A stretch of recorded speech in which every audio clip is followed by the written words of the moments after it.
Hello and welcome. Sorry.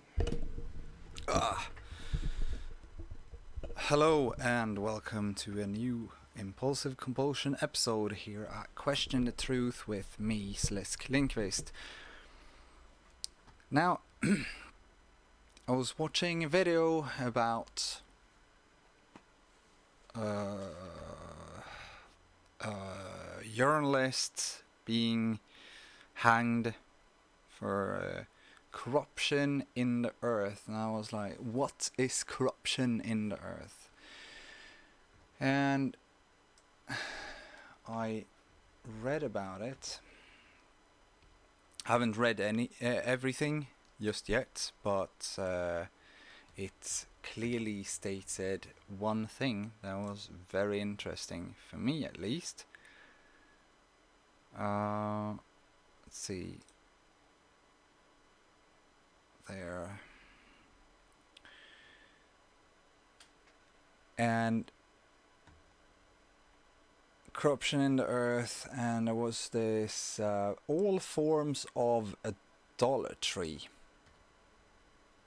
Oh, did I even... Oh. No, I didn't, but there is corruption in the earth, so yeah. And it states here that all forms of idolatry are corruption in the land. Exodus 22:20, Deuteronomy 17:2-7. So, idolatry includes offering sacrifices to pagan gods. So human sacrifice to a pagan god, which is also murder, is idolatry. Now,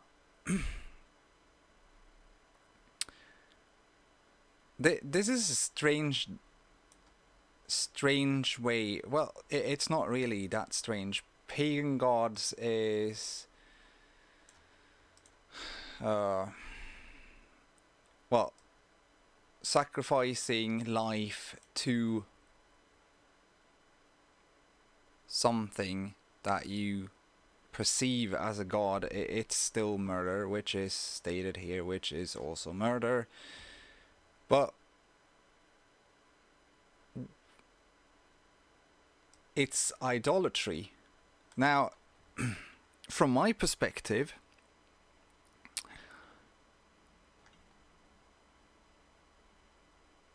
Allah isn't really the only God that Islam has, right? Because they're very willing to kill other people that do not speak positively towards Allah or their Prophet Muhammad, which means that they are killing people. They are having human sacrifices to their pagan god Muhammad. Now, that's idolatry. People, or Muslims, that speak of violence and keep on having this this hard-on faith in what seems to be right in their minds. It's nowhere, anywhere positive to kill anyone.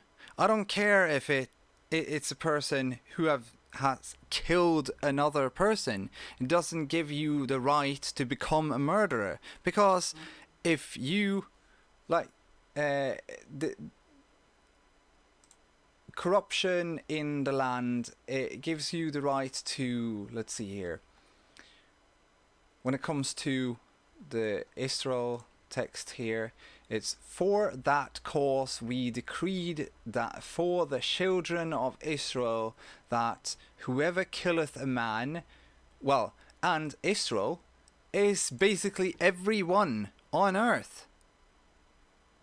That includes Muslims too, which is anyway. Whoever killeth a man you kills a human being for other than manslaughter or corruption in the earth. So idolatry or murderers. Right? So how this journalist was killed and judged by sentencing. He was sentenced to corruption in the earth.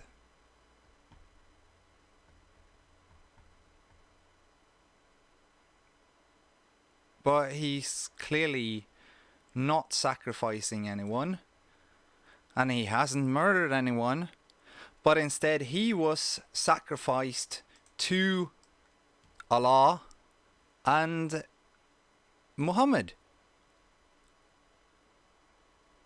That's basically what people did. Muslims went all aboard on murdering an innocent person for not liking what he had to say. They even kidnapped him from Iran and took him to Iraq, where they killed him. It was therefore a planned instigation. It was planned murder. Congratulations, Islam. You once again prove that you are not worthy of... How difficult is it to adhere to not killing anyone? How difficult is it to see to yourself before you see to another? Because all judgments that are put upon another person are firstly instigated and started from within, from the person that sees the fault in the other. Which means you are the faulty one, not the one that you see fault in. God, have mercy on these...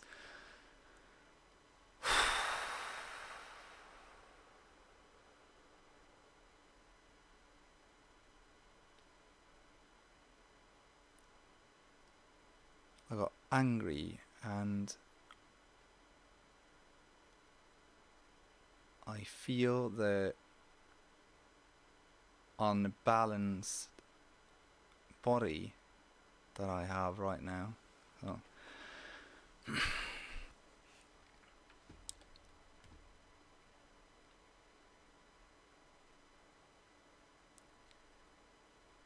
People are using the texts to write their own thoughts. They are pursuing... every time I've spoken to a Muslim, they are like, Muhammad was righteous and Muhammad was the best human you can be, and that's what you strive for. That's basically neglecting your own worth, putting another one on a pedestal. That is basically idolatry. Even if you are not sacrificing, but you are doing it. You are sacrificing to your God.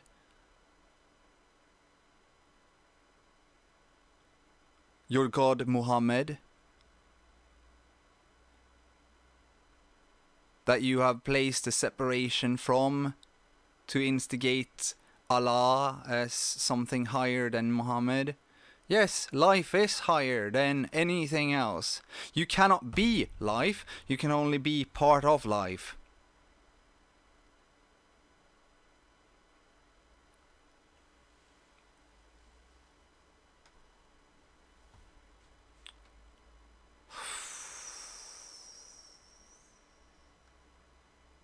Corruption in the earth.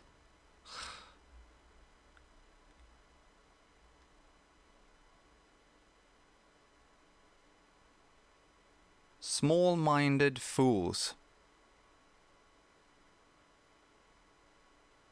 You can't even see how wrong you are and how you deliberately, well, you can't notice how you are basically committing murder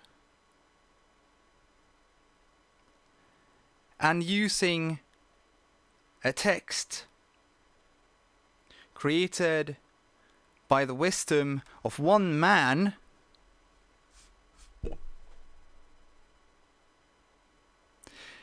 in an era where it was war and violence and basically no laws. Now we have human rights and we have laws. We are equal values on people. What's wrong with you? Because when you see less in another, you are seeing less in yourself. What you see in others is what you are. If you see someone that is corrupting your faith, then you didn't have faith. Belief is crushed by what strengthens the faith, and that is truth.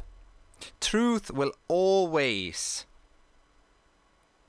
crush all your beliefs and create the faith needed for you to bring a better world.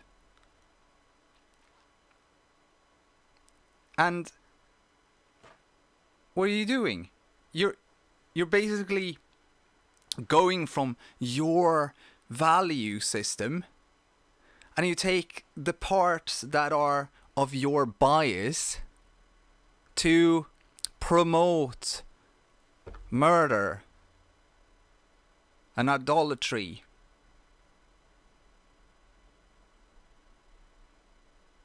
You know, I don't understand why people say Allah, Allah, Allah, Allah. Because if you translate Allah, it means God.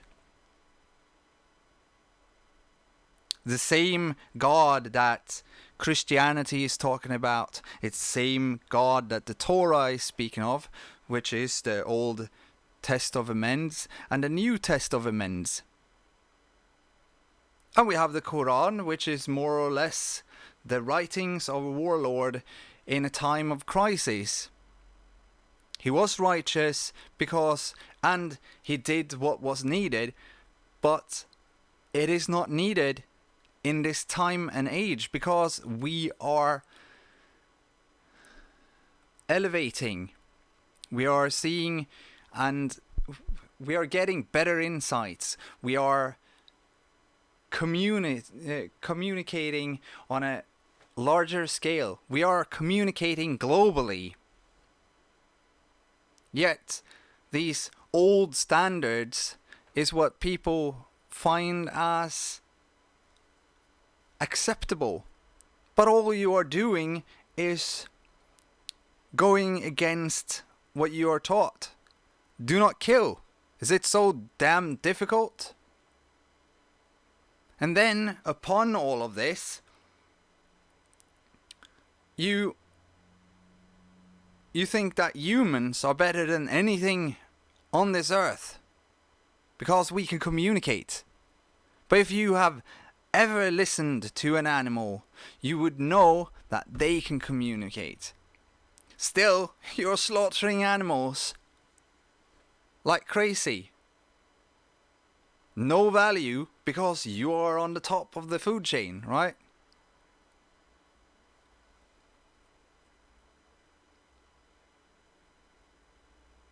Let's see more of what it says here. Leviticus 22-5. Since the death and resurrection of Jesus, God has abolished all animal sacrifices. Oh, God has abolished all animal sacrifices. Why is it then that you still slit the throats of goats and chickens and other animals? You have no value to self, no value to life, and you do not value other life forms. Life takes the form of everything that is around us. That is the creation that we are a part of and in. Life. You don't value life. If you had valued life, you would have listened to the most simplest things.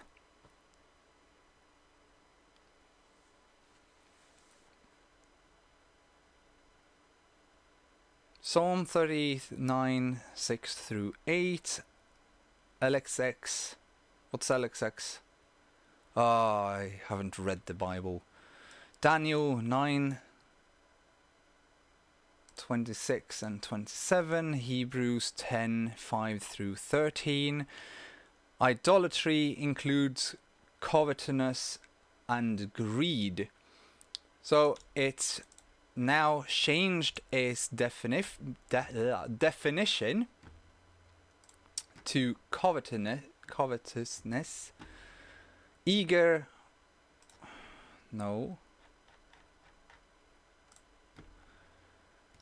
or excessive desire, especially for wealth or possessions.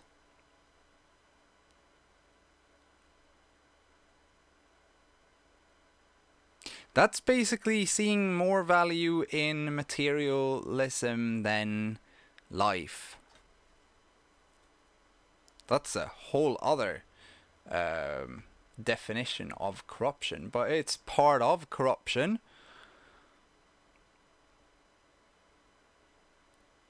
Corruption is to not see value in life. Life is God. God is life. There's really religions. Religion is the religious following or strict following of something written or a wisdom that is followed. Religion is the self-righteous version of this. And then you have its actual identity, which is life philosophy. It's a way of living. You can never leave a religion because you're not in a religion. You have not even sought the religion, which is to... Have you figured it out right? At all? Life philosophy, life. You seek God through the value of life. To see value in life. You will die when you do not see value in life. It's called depression. That's basically a spiritual death. When you go against life, you also go through a spiritual death. To go around and killing people in their physical form is to be corrupted and seeking death of the spiritual self.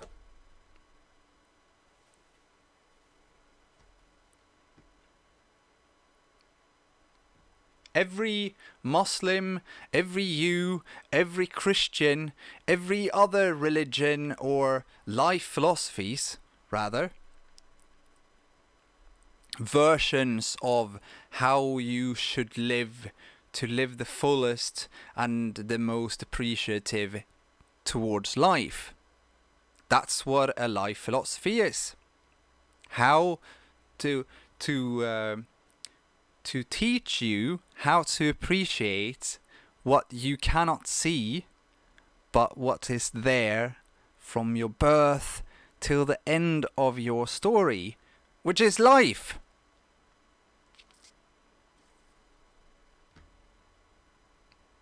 So I get so irritated. And from time to time, so this is righteous anger at the moment. But when it's self-righteous, I start to cry because it's...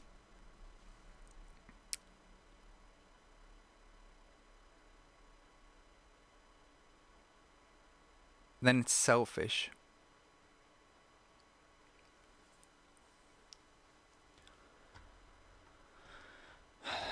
Let's see. We also have greed. What's the definition of greed? Oh my god, he has so much money and he doesn't give any to the people. He doesn't help me. Oh, he has so much. Why is he saving so much money? It's not the rich that is greedy, it's the poor that are greedy. Because the poor doesn't have and they want. And they will want up until they actually focus on materialism rather than life, which is a corruption of life, or corruption in the earth, which would be corruption towards life. You are not appreciating life, you are instead appreciating the stuff that you have. There's nothing wrong about appreciating what you have, but there's a point wherein you're asking for more than you actually need. That's what greed is. So why do I have to sit down and have this conversation where I speak of the definitions of a word? Why is it so difficult to learn a language and deepen your insights, broaden your definitions, broaden your associations, broaden your insights, seeking more light? Is it really that difficult? Right now, I'm not really seeking that much light. Or am I? I don't know. So you cannot serve God and mammon. I don't know what mammon is. What's mammon? Mammon in the New Testament of the Bible is commonly thought to mean money, material wealth. Oh yeah, okay. So it's greed. You cannot serve God and mammon. Yeah, because if you serve mammon, you are not appreciating life.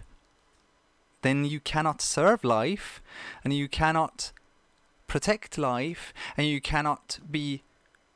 well, when your God is money, you're not appreciating life. Because if you appreciate life, you don't need money. Because you will get what you need. Oh, it said here, mammon is money. Oh, those who serve money, that is, live passionately to acquire more and more of it, cannot serve God. It is possible for one's desires to become a god to someone too. In the Quran it says, "Have you seen the one who takes as his god his own desire? Then would you be responsible for him?"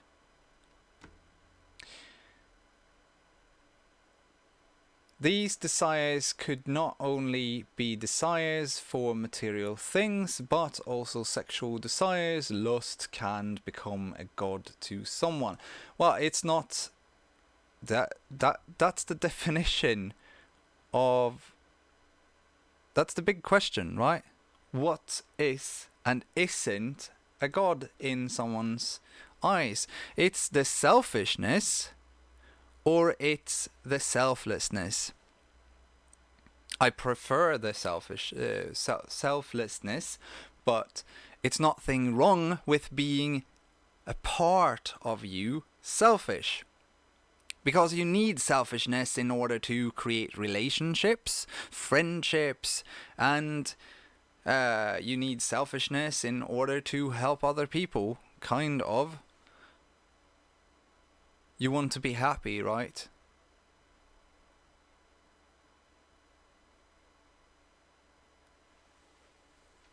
So, for when they speak great swelling words of emptiness, they allure through the lusts of the flesh, through lewdness, the ones who have actually escaped from those who live in error.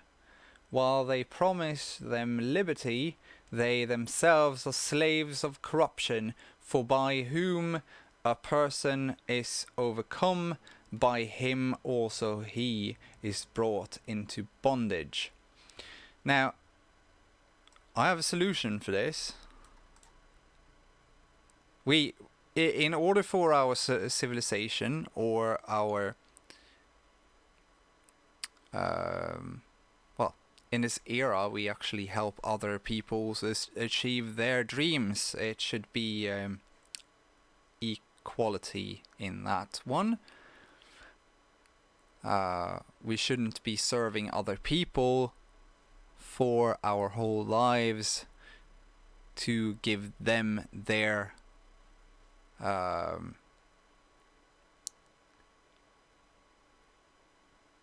dreams. Because when you have your dream fulfilled, you need to help others achieve their dreams. Because that's part of being selfish, but also the selflessness of being righteous. Jesus said, "Most assuredly I say unto you, whoever commits sin is a slave of sin." And this is also what defines a sin.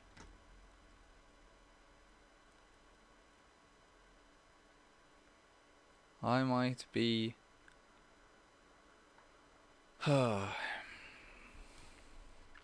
So, think about porn addiction. People who are addicted to porn are addicted to lust. Eating food offered to idols can be idolatry.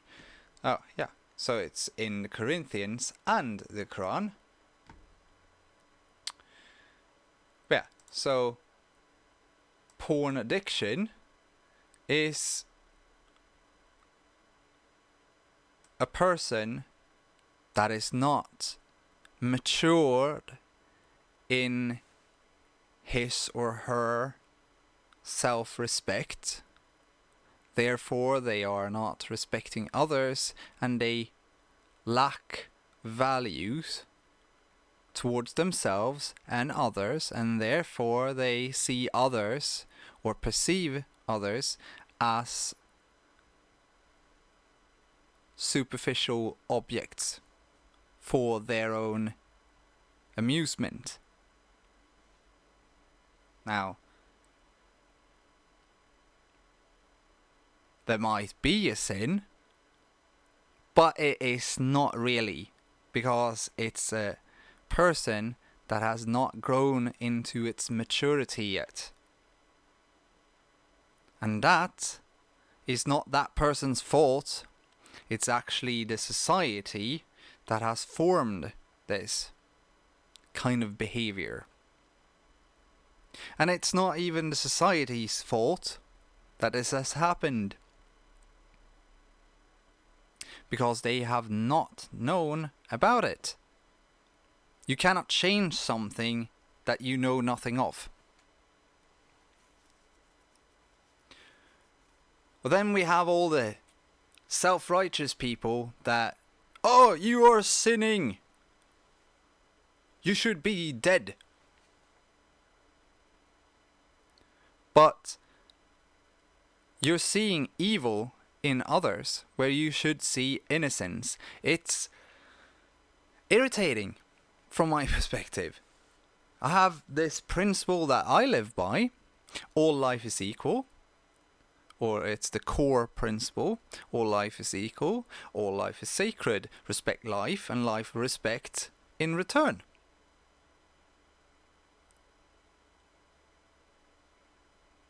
If you respect God, God will respect you with prolonged exposure to the experiences that has been created by God, which is life.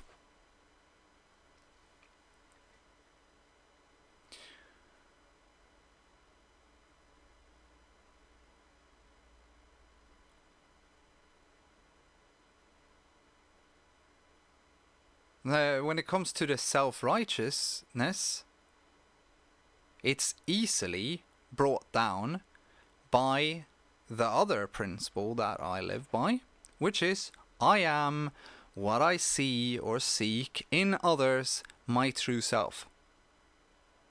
If I see an idiot, is that person then an idiot? Or is it the one who saw it who is?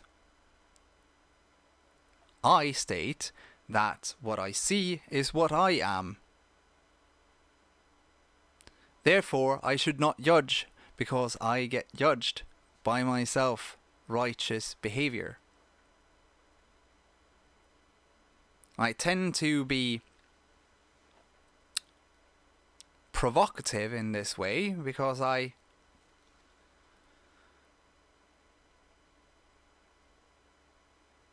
know that I hurt myself while I am stating the obvious to some people. But also, there's been situations where others think that I am wrong, and they are right. And that is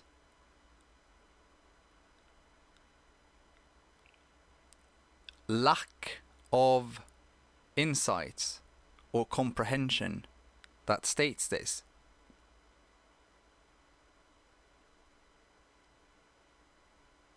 From my perspective,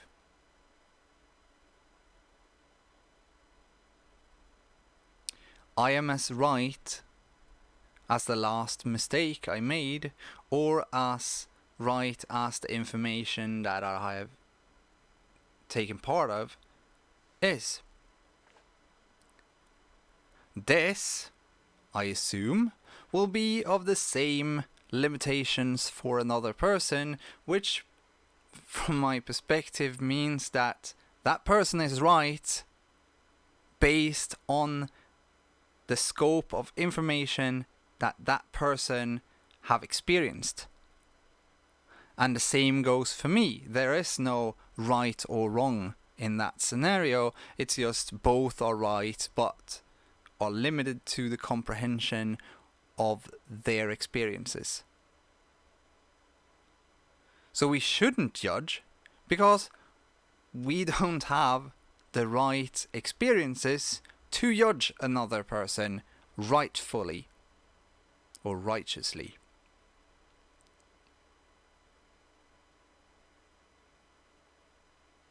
Which takes us back to murder.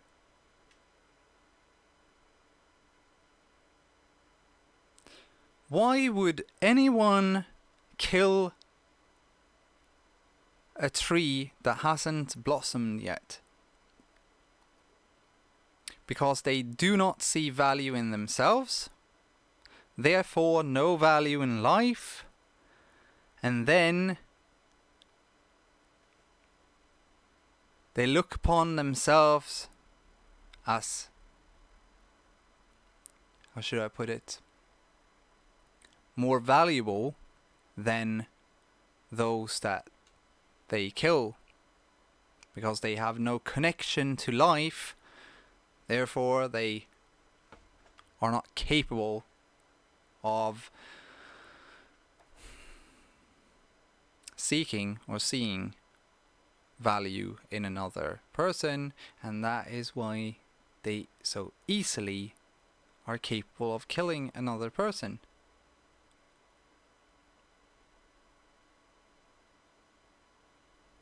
The question here isn't, or rather the motivation or the thought should not be that we also kill the potential in another person. That person is already spiritually dead. In a sense. So physical death would be murder. And that would only cause even more of a loop in the whole statement of corruption in the earth or corruption in the land.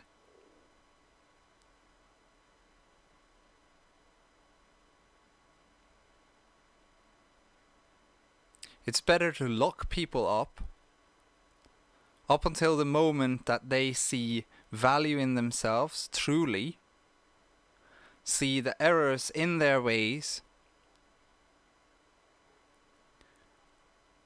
and see value in life once again. When you see true value in yourself, you will also see true value in everyone else because they are equals to what you see or feel.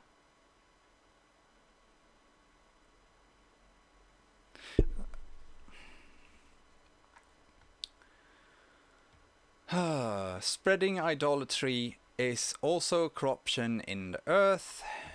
Promoting greed and lust would be spreading corruption in the earth, since greed and lust can become gods to someone. Yes, they can put those desires above life, or themselves, or others. It's nothing wrong with that. What's wrong with it is if it hurts others, and it usually does, and that's why it's a corruption in the earth.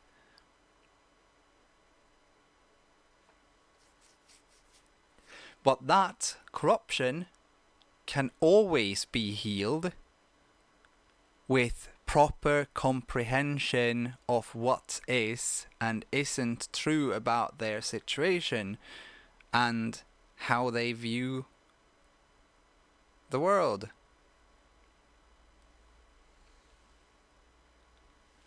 Everyone sins. Everyone, in one way or another, will or have corrupted themselves.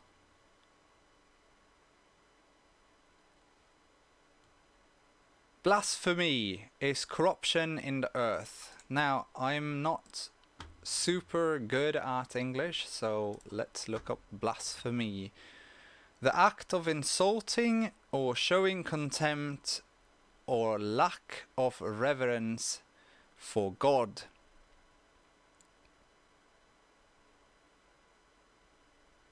How many here appreciates life? How many here can see that life is the one that formed you, gave you the experiences, gave you everything you ever wanted,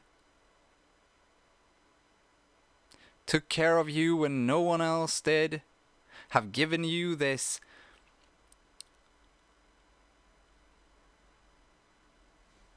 experience to be here, to see this, to be a part of all of this, of life's creation. How many are actually out there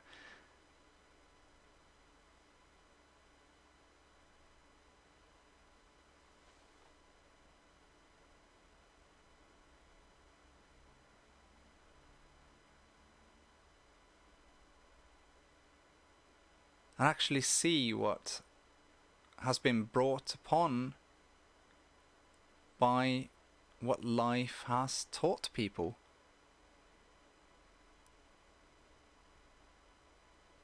You think you might be an atheist, but when you see that life was what taught you everything, that life formed you to the one that you are today, you had free will all the way to believe in life or not. You had free will to appreciate life or not.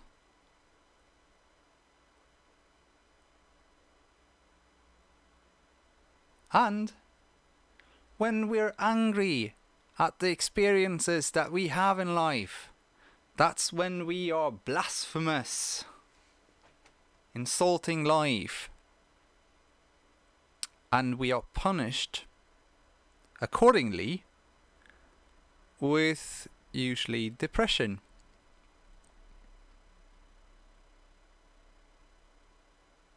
Sadness, loneliness, isolation, all other things.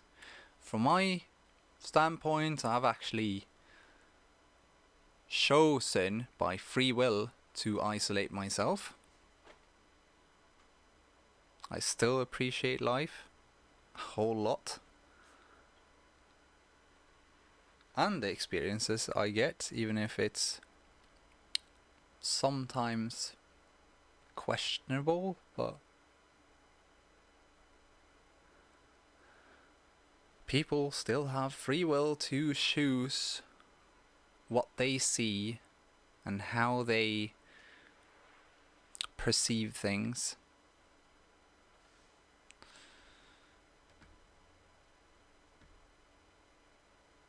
The act of claiming the attributes of a deity.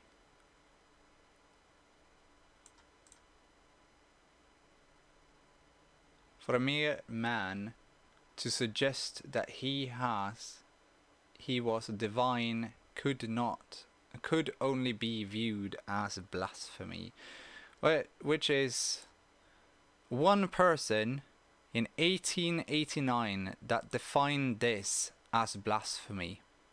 One person. And it's from his experiences in life that this definition was created. Much that have been created, irreverence toward something considered sacred or inviolable. Violable. Okay. Okay, back to this. Blasphemy is corruption in the earth. So many people use profanity and blasphemy without giving much thought to what they are saying. I am thinking here about the typical cuss word expressions that punctuate many people's conversations. So it's actually not wrong to cuss from time to time. It's power expressions. It's how you use them that is the problem. Oh, I hit my foot. I almost fractured a toe, and I screamed the F word. It's not wrong. But if you cuss towards another person, you're not respecting life, are you? You're not respecting that person, therefore you're not respecting yourself, and not God either. That's what blasphemy is. That is what cuss words. It's all about how you use something. But also, you must have the same intention as the one that you are talking with or speaking to. If you are called an idiot, you must still have the intention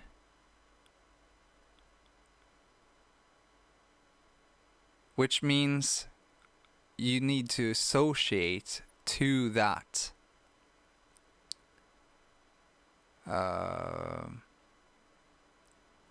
title that has been bestowed upon you, and meaning the same intent means that you are actually hurting yourself by accepting that this is true but it's a lie, and you made it true about yourself. It's not the other person's fault, because that person only sees himself or herself through you as a reflection, and they base their thoughts on their limitations and comprehension of the values that they hold and the experiences and the associations.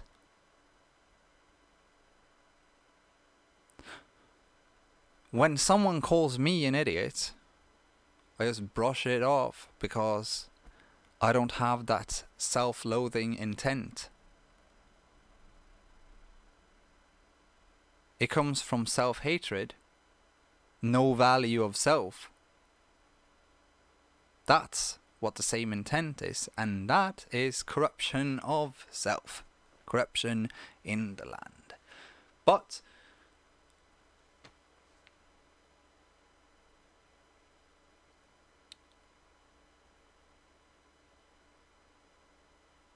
others do not have the right to judge others based on how they react. Then it becomes a religion, which is one goal, many for one goal, following each other in self-righteousness.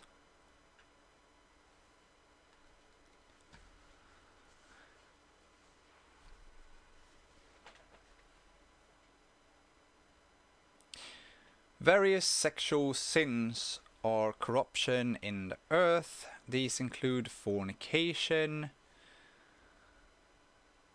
adultery, rape, incest, sodomy, and bestiality. Having sex with a woman who is having her menstrual period is also corruption in the earth.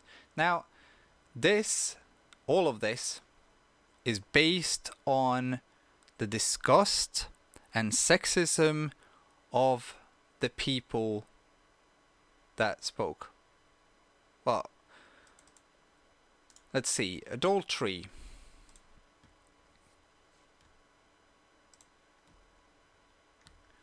Voluntarily sexual intercourse between a married person and someone other than that person's current spouse or partner. Yeah, it's easy to give in to a superficial thing, because this is a superficial thing. Objectification and superficial behavior. That is what causes this kind of behavior. Let's see, rape. This is a person that has no self-control and lack of value in others, and objectify others for the prime directive of their own desires. If they had a respected life, they would never rape. If they respected life, they wouldn't seek themselves to a married couple either. Incest. Brothers and sisters loving each other. Well, love is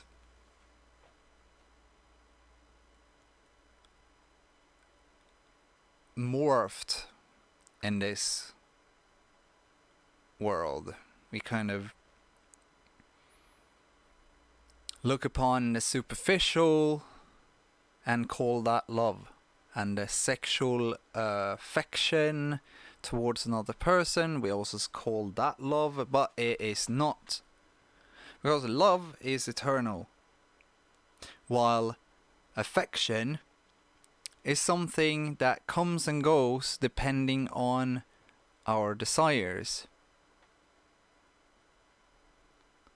And it's not really wrong to have desires, it's just how you implement it, and incest isn't really the best one.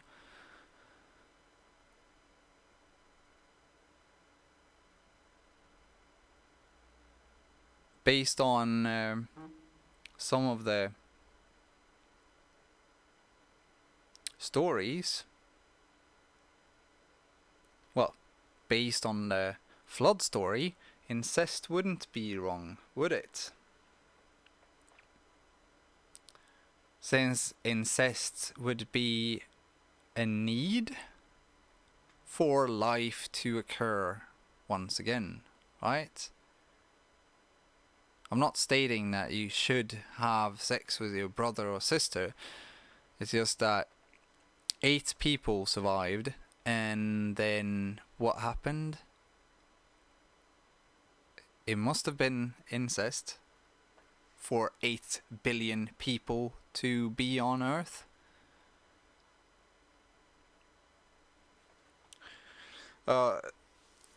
So damn strange. And you have sodomy. Any of various forms of sexual acts regarded as perverted, especially anal intercourse, oral anal contact, or sexual intercourse with an animal. Unnatural sex relations as between persons of the same sex or with beasts. Carnal copulation in a manner against nature. Buggery. Okay, so yeah. Personally, what people do towards them, towards each other, it's none of my business. And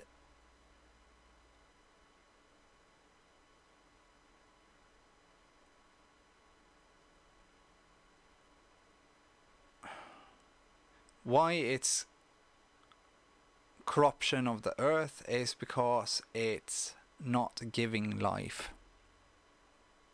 It's not.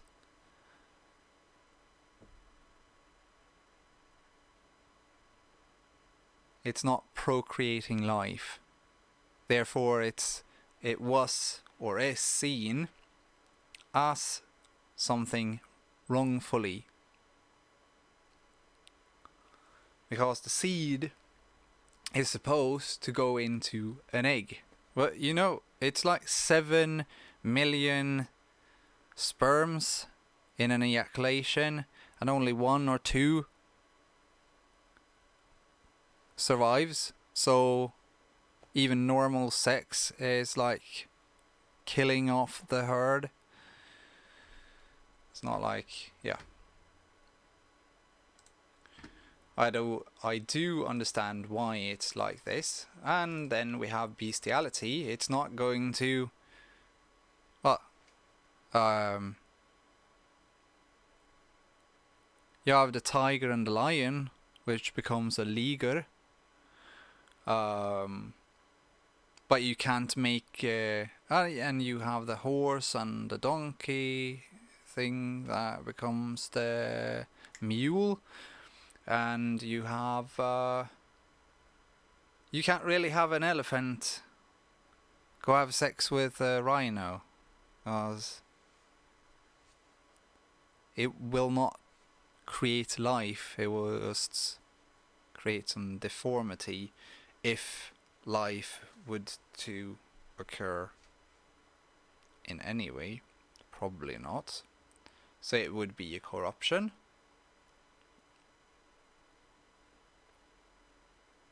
Corruption in the earth is to not respect and appreciate life. It's that simple.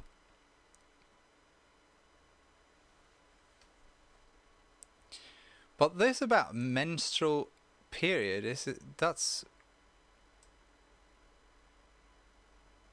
having sex with a woman who is having her menstrual period. It seems like sex for pleasure is off limits. Even though that sex for pleasure, when you actually respect the other one, creates a greater bond between two people, which actually gives birth to more life than it would otherwise. So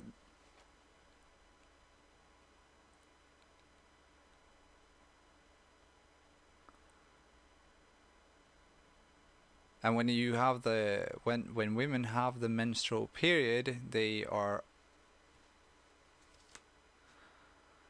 I'm not going to go into that, it's not for me to speak of, but it's in the Quran, so, and Leviticus.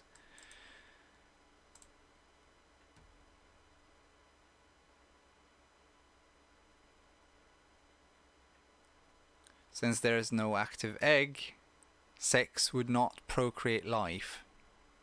This is why it's corruption. It's not really a corruption. It's the limitations of the comprehension of that time. Then they ask you about menstruation. Say, it is discomfort. Therefore, keep aloof from the woman during the menstrual discharge and do not go near them until they have become clean. Then, when they have cleansed themselves, go in to them as Allah has commanded you. Surely Allah loves those who turn much to Him, and He loves those who purify themselves. Quran 2:222 Shakir. This is all about procreating life. Having sex is not wrong. Having sex is actually good.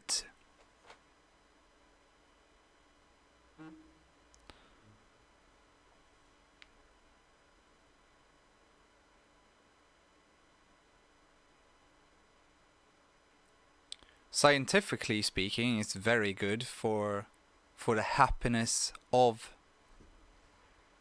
the relationship between the man and the woman.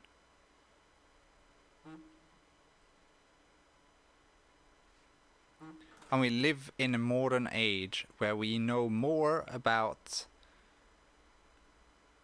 the bodies than people did like 2,000 years ago or 5,000 years ago.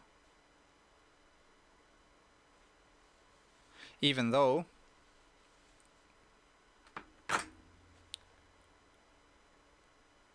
there's a lot of discrimination in the texts. Say it is a discomfort. Yeah, you don't want the blood of a woman upon you. I understand that. But they're not unclean just because they lost an egg.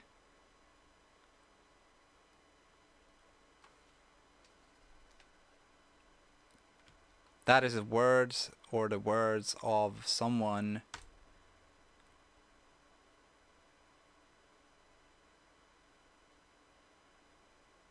that had a prefixed idea of what a woman is. An object for creating life and nothing more. That's what I read out of the texts. most of the time when I see parts of it. Let's see. Think about the society that we live in today and how it has become so accepting of immortality. I have watched some TV shows on Netflix. I have noticed how the film industry has made fornication appear so acceptable. Supergirl fornicates with Mon-El. Mon-El fornicates with Eve. The Flash fornicates with Linda, Patty and Iris. I saw one episode of Deep Space Nine and Captain Sisko was fornicating with the lady captain of a cargo ship. Now, this here is a closed off person. It's not just respect life, create life. You need to respect other people also. Respect other people's feelings and needs, because we have human needs. We are human beings. We are not gods. If we were gods,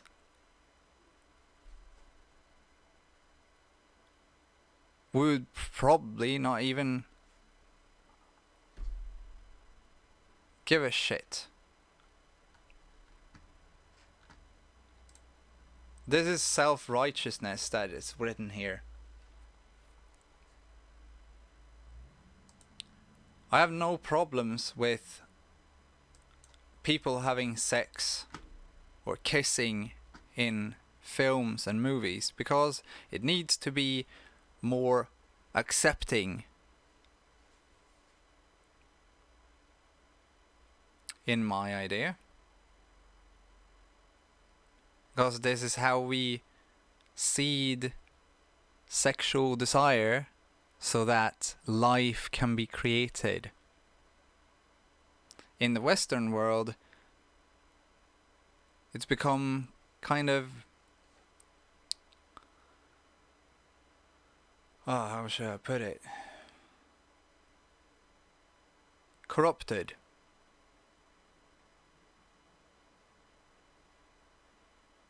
Because people aren't taught what is love and what isn't love. I don't know what love is, but I know what it isn't.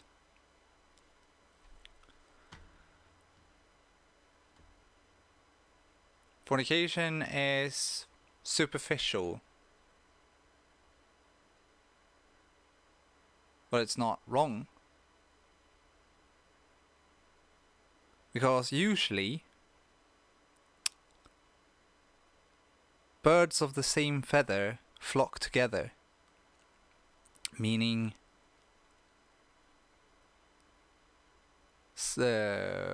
like minds think alike. But they are usually not doing it out of spite. They're doing it because of their limited comprehension of their experiences. And to be self-righteous and judge other people based on what, really? Your sentiments of hating life as much as possible? Because that's what I see when I hear the negative aspects like this about sex and intimacy.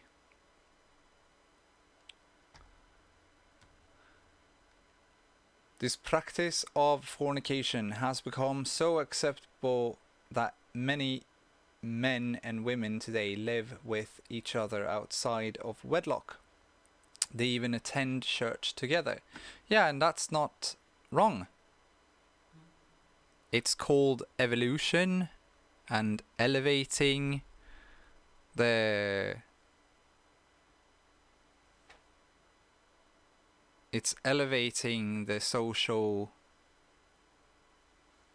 world. We're actually viewing women and men as equally as valuable as each other. Therefore, we view other people as friends and not objects for sexual lust, which is basically what you deem a woman or a man to be when you can only have sex with them within marriage. When you get to the idea that marriage is basically signing the ownership of each other, because that is what it is. You're signing over your life from self to another so that they have the right to control you and you them. But then, people aren't really that filled with insights and wisdom that they need to have, that they do stupid things. And instead of working on it, they just end the marriage. It's like, but it's like this, and I've said it many times: till death do us apart. What is death?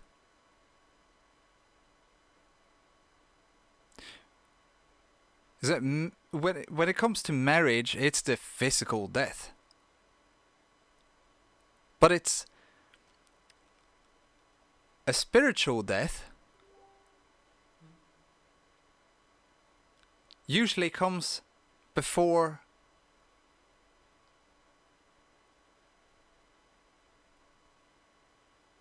a physical one. For me, till death do us apart is basically the same as having relationships with another person up until they can no longer teach each other anymore. Then you split ways and you learn from someone else later on. Life is about learning. God has always been about teaching.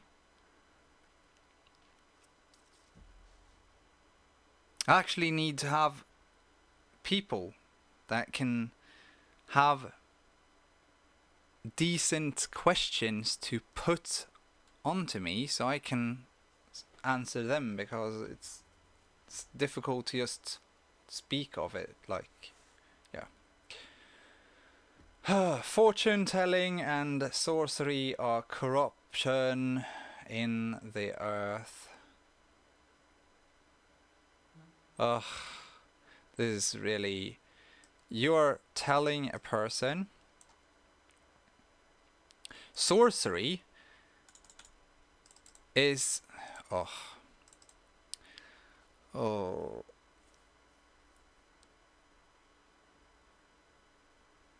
How should I put this? It's more or less like...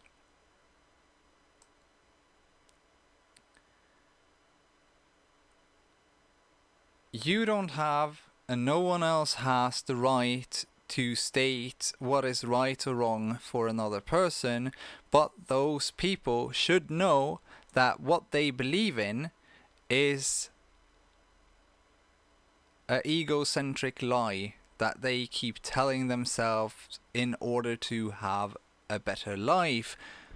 And God is about giving life, diversity, and the simple-minded thoughts about sorcery and fortune telling. It's what they want and need at the time that they receive it. they will grow out of it or be stuck in it. It's all up to them. It's still part of life. So I don't understand where fortune telling and sorcery even was something that life could have told anyone. Someone might have had a bad experience,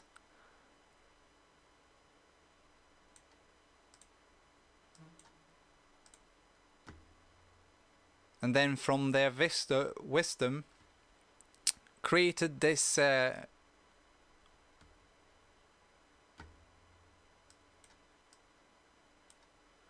sorcery is listed by St. Paul as one of the works of the flesh.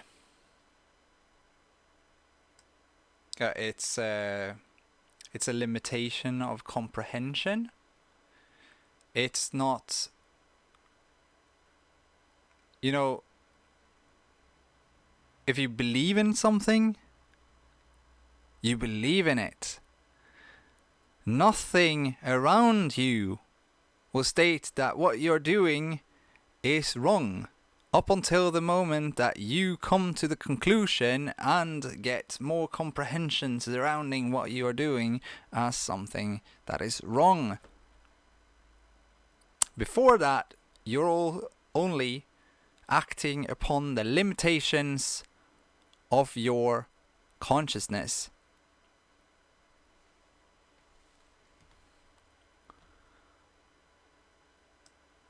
And St. Paul seems to be some priest, so and priests have this, usually this really nice ideas of what is and isn't right for people. What's right for you might not be right for others, so you should not control others by the values and limitations of yourself.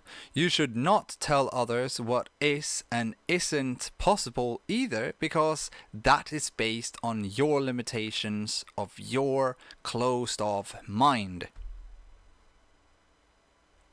Let's see here. St. Paul said that people who practice any of the works of the flesh will not inherit the kingdom of God. Now, how could he state something like that?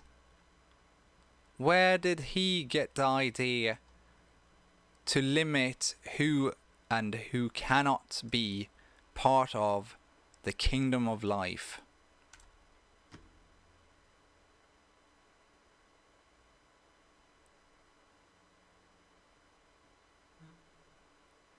Diversity, equality, open-minded people, loving and understanding, compassionate human beings. I'm often told that I'm not empathetic, but that comes from people that want to, well, hang murderers and, well, mutilate rapists and stuff like that.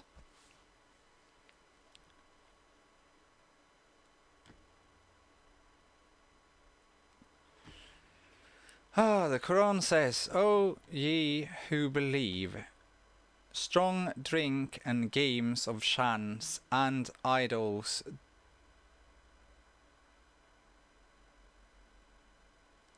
and divining arrows are only an infamy of Satan's handiwork. Leave it aside in order that ye may succeed." Quran 590 Pickthal. But also this, where did Satan come from? Because Satan is not something that exists in the Torah, what I know of, which is what everything is based upon.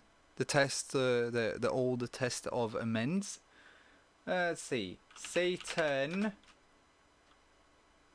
Old Testament. There. Is Satan in the Old Testament? The existence of Satan is one of the central doctrines of Christianity.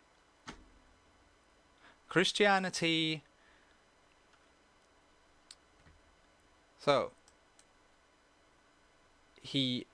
and that is to control people through fear. Jesus was not about controlling people with fear. He was about releasing them from fear, releasing them from their own illusions, and creating a more righteous society with loving, compassionate, and understanding people.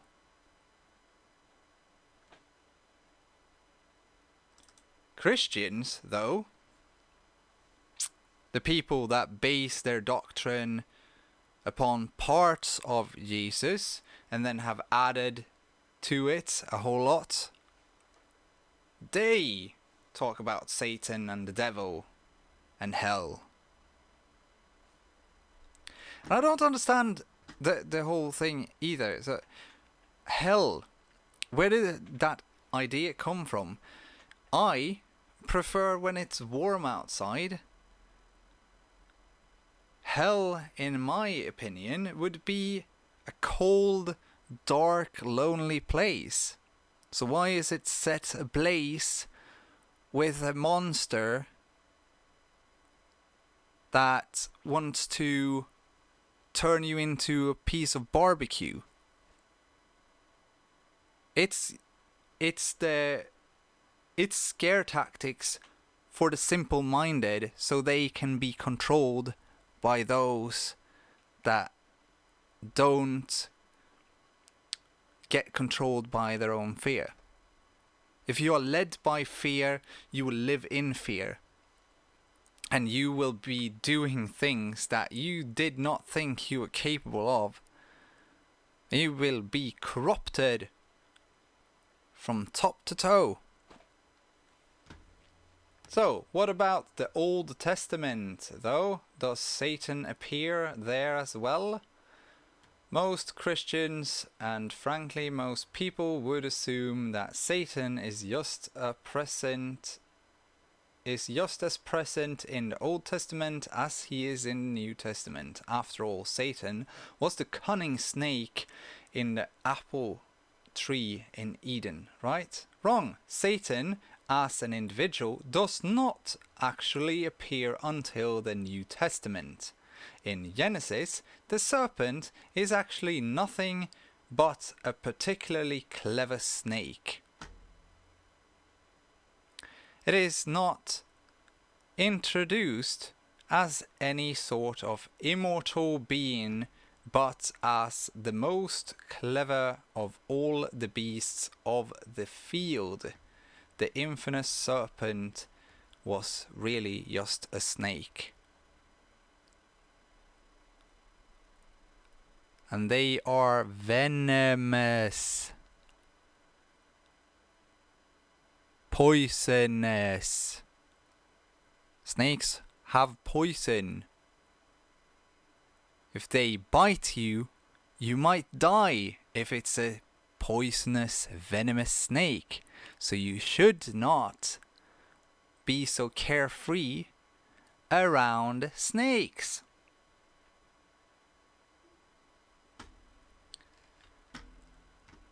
Let's go back to this again. So this is crap de la Drew shit that is written in the Quran. It's based on the New Test of Amends,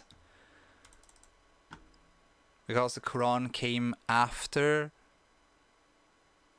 the New Test of Amends came out.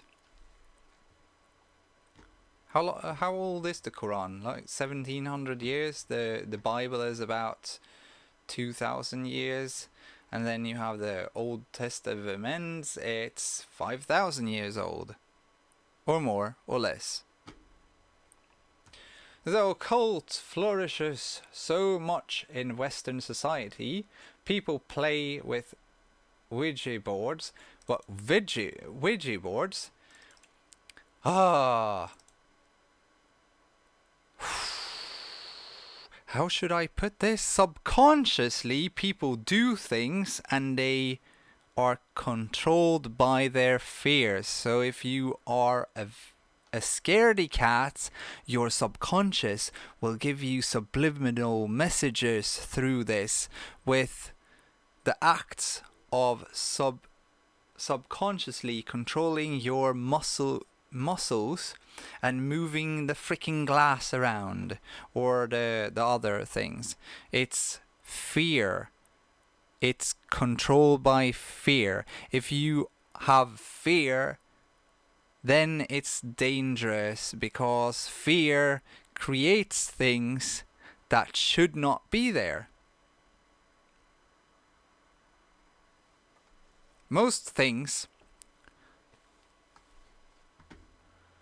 so it's not occult either. And I've read into many of the other life philosophies that is on Earth, and they all speak of the same thing. Even the Satanists don't even want to kill or sacrifice things, but they are regarded as a pagan god philosophy or pagan philosophy. And it's all judgment based from Christians that speak of the devil as this monster that guards hell.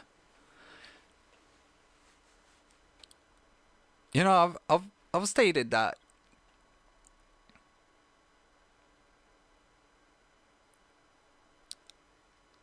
what was it I said? The devil do exist in us. We are capable of equally as evil deeds as we can uphold the good ones.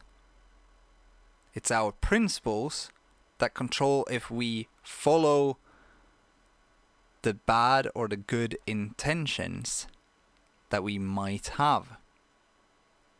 Like judging people and then hanging them for the pleasures of feeling right. But it's self-righteousness and it's murder. That's why the civilized countries tend to put people in prison and having them contemplate what they did. And if they do not contemplate it and accept that they've done wrong, they're not gonna get out.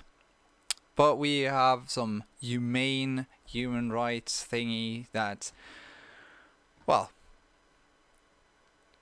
when you kill someone, you're not killing one person.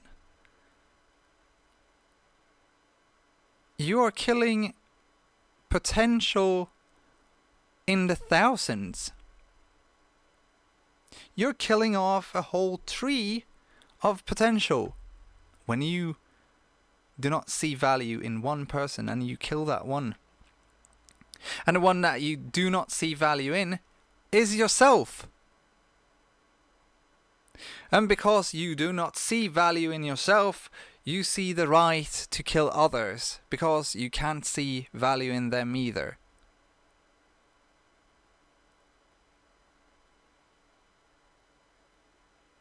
If you're worthless, then everyone else is also worthless.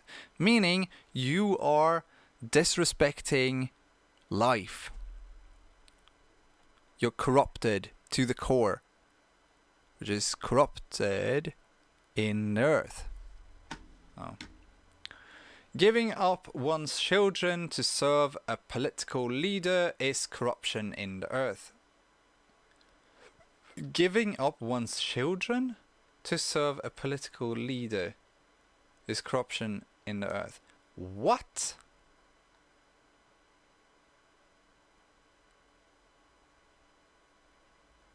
Kidnapping and abduction are corruption in the earth. Also, basically, this states that everything that does not respect another human being can be the corruption in the earth. The statement is sick. Well, not really. You shouldn't criticize the text. You should only criticize how people interpret them.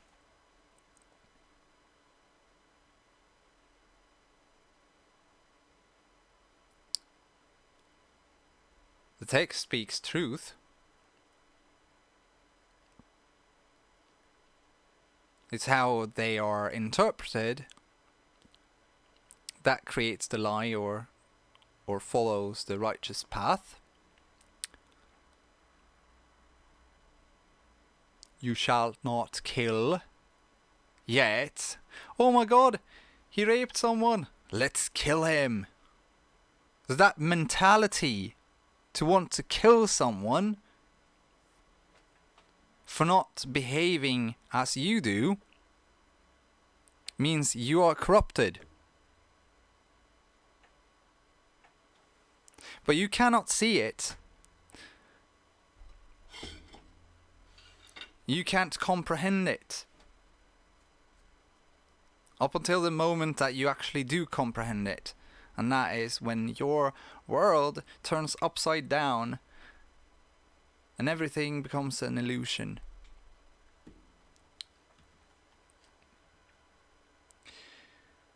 In some ways, public education tends to indoctrinate children into accepting the politically correct ideology propagated by the mass media.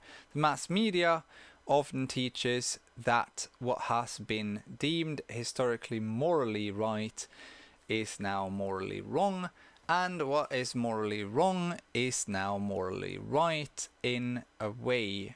Through public education, parents have surrendered their children to the state. Of course, most people cannot afford to send their children to a parochial school. What is a parochial?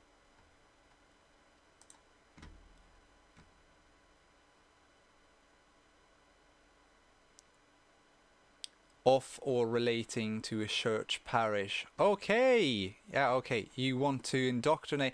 You don't want to teach your children math and language so they can communicate properly with others. You don't want them to mature in their capabilities to help others. You just want them to be good church-going people, right?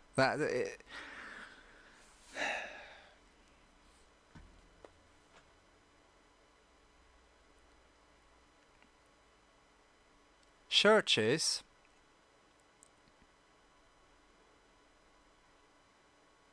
offer me some kind of corruption, but people,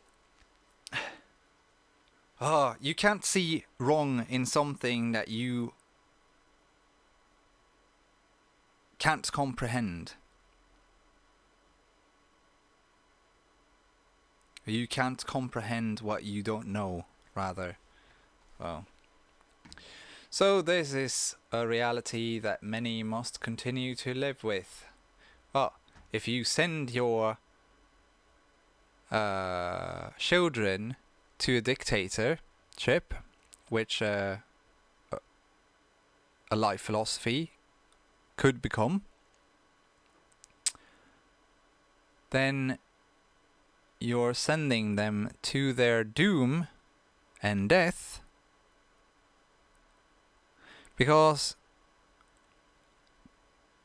if it were the opposite, then you would be capable of training them yourself. Striking one's father or mother is corruption in the earth. Reviling one's father or mother is a corruption in the earth.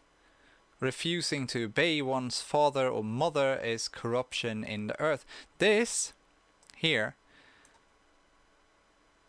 these are ways to control children. You know that children are much more intuitive than a grown-up, corrupted person is, right? And what you want your children to do is an act of selfishness, which is an act of corruption.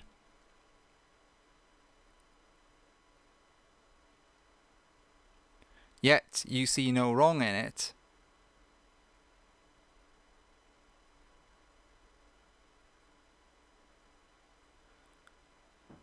I myself came from a household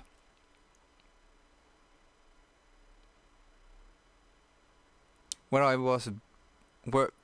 was beaten almost daily for God knows how many years. I don't know for sure myself. Up until I was 15. If my parents had been mature and ready to have children, then violence would never have been in their nation, in their nature to use. And since it would not have been in their nature to use, then I would not have had any problems listening to them, would I? It's not a simple one-way trip when it comes to having children. Those that listen learns, and those that follow leads. It's very simple. If a parent is not capable of listening to their children, why should the children listen to their parents?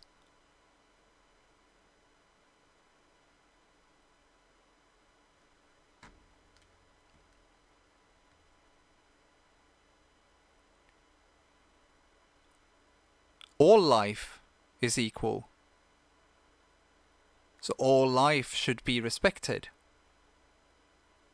I don't care if you are 70 years old or 5 years old, I will listen to you, but if you are not capable of listening to me, you're not respecting life. You're not respecting me, you're not respecting yourself. You're not learning. Therefore, you're stagnated in your way of living, which could very well be or not be a spiritual death of yourself. It's not up to me to state if you are dead or not. Most people nowadays are dead zombies walking around. Anyways, there's great lack of insights, and they don't listen to other people and actually hear what they are saying.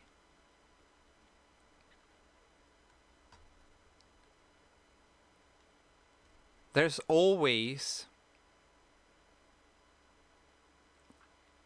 a reason for things to happen. If a child hits its parent,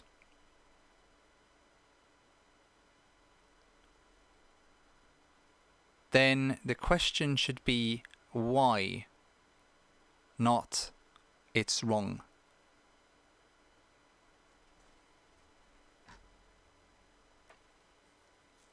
Honor thy father and thy mother. Disobedience to a priest or political leader is corruption in the land. This is basically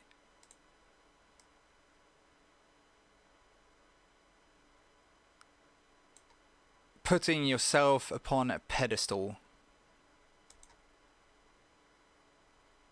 If a political leader is not capable of leading the people towards a more friendly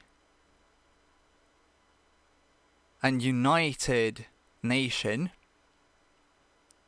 then that person has no deal in being in that position.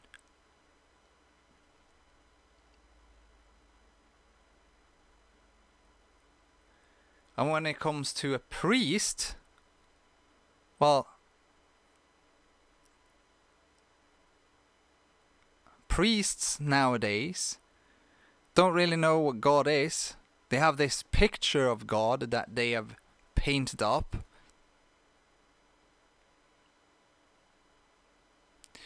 I did make a video about...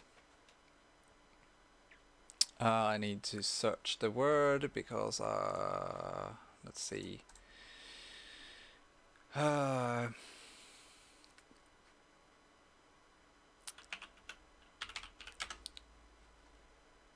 So, yeah.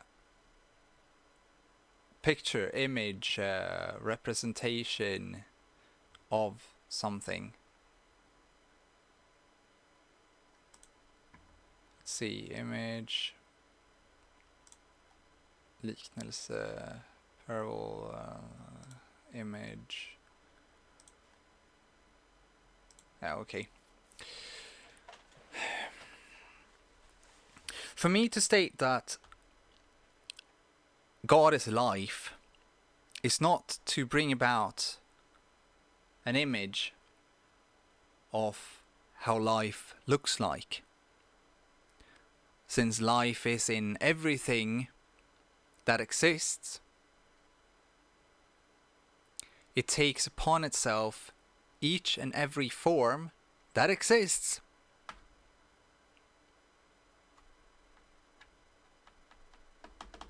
So what I'm stating when I say that God is life and life is God, I am not breaking any rules.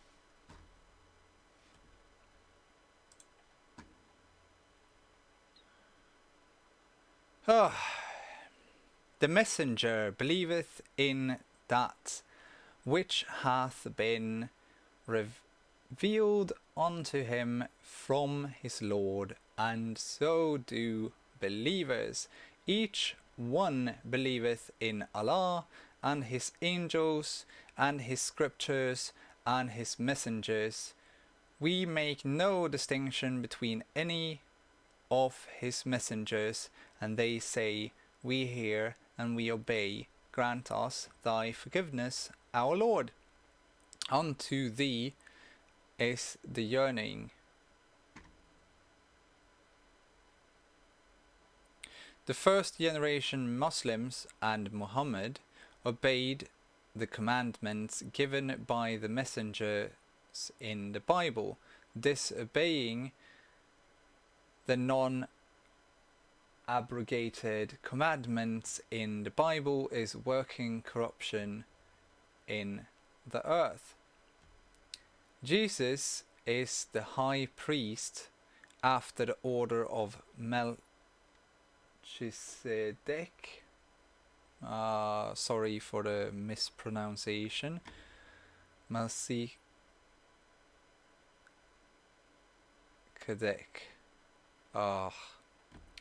Anyone who disobeys Jesus' commandments or encourages others to disobey his commandments is working corruption in the earth. Now, what was the commandments that Jesus came with then? Because Moses came with 10 commandments that were really great and proper. So, What commandments did Jesus give us? Repent. From that time Jesus began to preach and say, repent, for the kingdom of heaven is at hand. It's actually here now. You are living in it. Follow him. And he said to them, follow me, and I will make you fishers of men.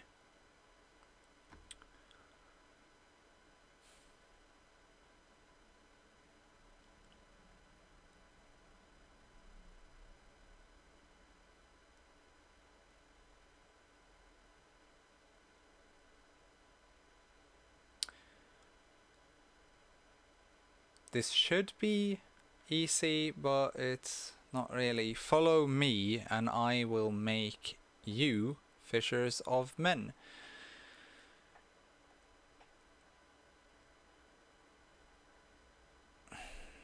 I'm not gonna interpret that openly. Let your light shine. Let your light shine before men in such a way that they may see your good works and glorify your Father who is in heaven.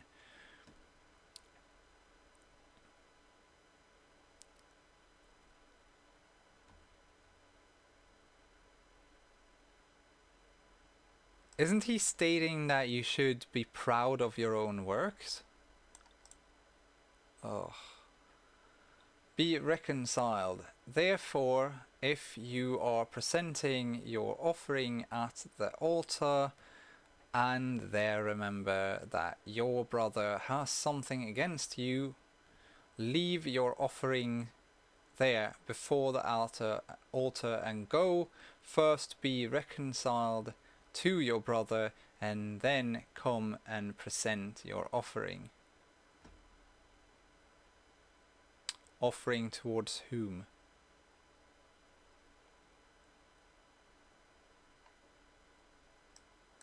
Be reconciled.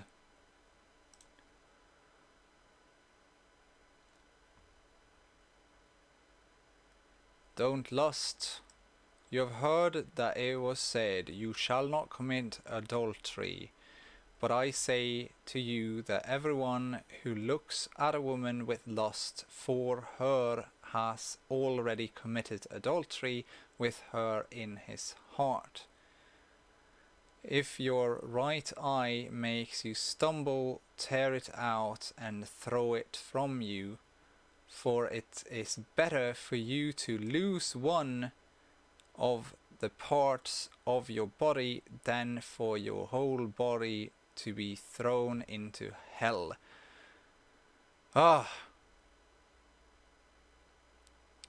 he's basically stating you should mutilate yourself just because you don't have any, because you have not. You need to learn more about yourself. You need to be able to comprehend that you are selfish and you are controlled by superficial affections. If you can control that superficial affection, then you will not have these thoughts, right? Mutilating yourself is not to uphold life in its highest esteem, so I cannot follow this. Just don't objectify others superficially. It's not that difficult, really. Make no oaths. I never promise anything. And I never promise anything because I do not know if I can uphold it to the ends of what I say. But I say to you, make no oaths at all, either by heaven, for it is the throne of God, but let your statement be yes, yes, or no, no, anything beyond these is of evil. I usually say that yes, maybe and no is yes, no and no. Because maybe usually turns out not to become what is stated. It becomes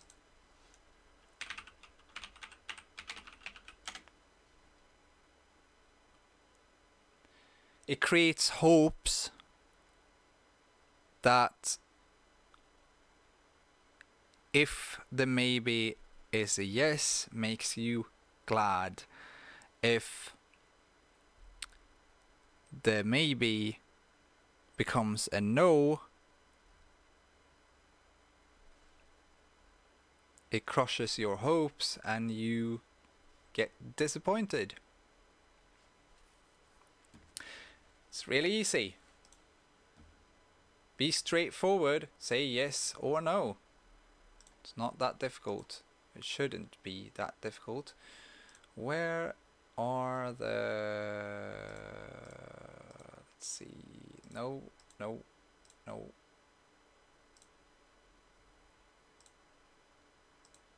Okay, let's see.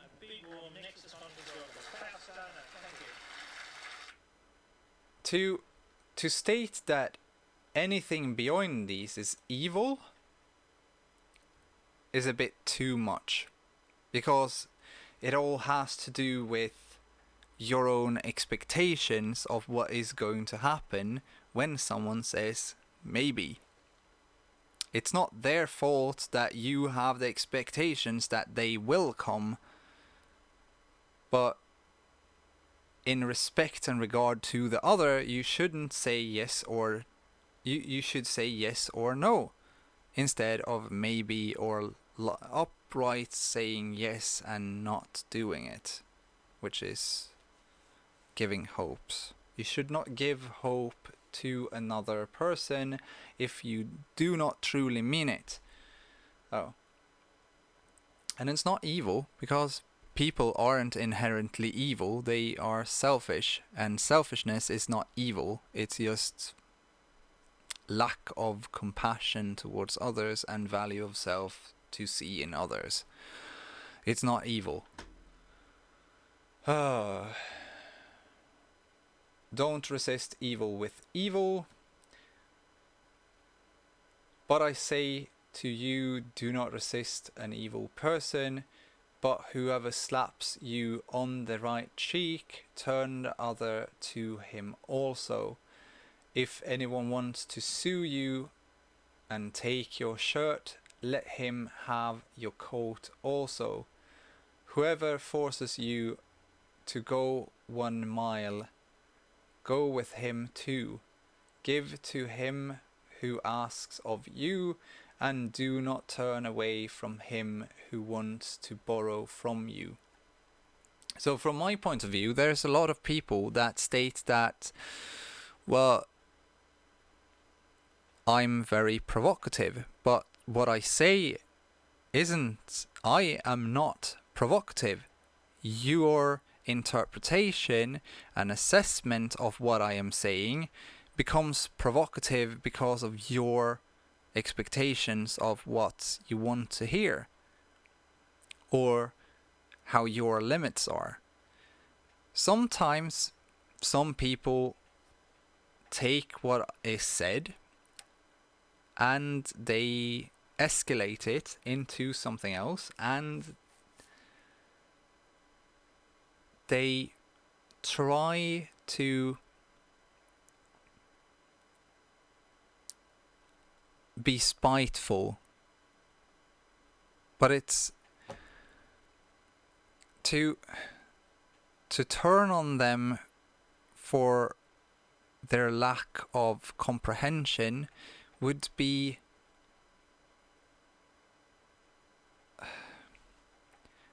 right towards them. This is why you should not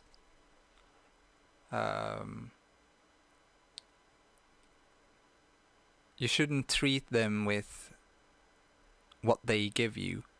You should treat them with dignity from the perspective of the wisdom that you have, which is that everyone acts upon their own limitations. So they're not evil. It's like I've said to people, I am who I am. I'm not good nor evil. I just am. It's how I am interpreted and seen that is of a dualistic nature, but I have no control over how you perceive me. I can only control how I perceive you. Let's see. Love and pray for your enemies. This might be very difficult for people to do, but when you know that others are acting upon their limits of comprehension and consciousness and experiences, then it becomes very, very easy to do this. Because all you see are children trying to live a life as grown-ups in a world filled with children, not capable of comprehending what others state or say or mean or feel if they have not themselves had that experience. You cannot teach someone what love is if they have no recollection of what you are talking about or any knowledge of it or any sense of what it could be. That's why it's so corrupted, how love is seen and such. I can't teach you what love is. I can only teach you what love isn't. And superficial objectification is not to love someone. It's selfish desires and what is usually called love in a partnership is usually just affection. So some people say that they love you and the next minute they say they hate you. You know, they love you and they will always do in their own way, but they have kind of morphed the what love is into what love isn't, which is affection. You can have affection for someone and you can lose that affection, but that doesn't mean you stop loving them. It just means that you no longer have a sexual desire to them or emotions that put them before you. You should not put anyone before yourself, but you should not put yourself above others, because all life is equal, all life is sacred. Respect life and life will respect in return, which is in happiness and glory and light.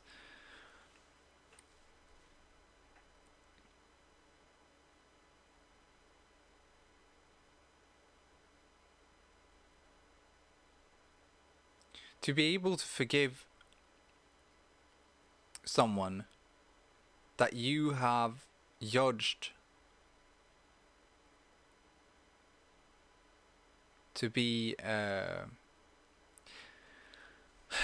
should I put it? There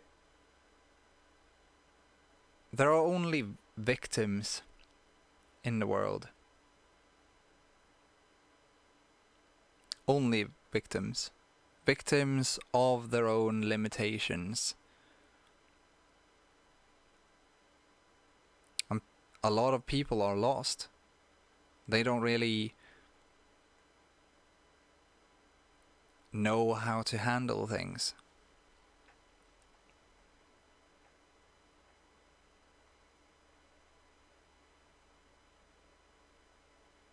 And they get confused of what happiness is and happiness isn't, and what's sad and isn't. They get disconnected to life,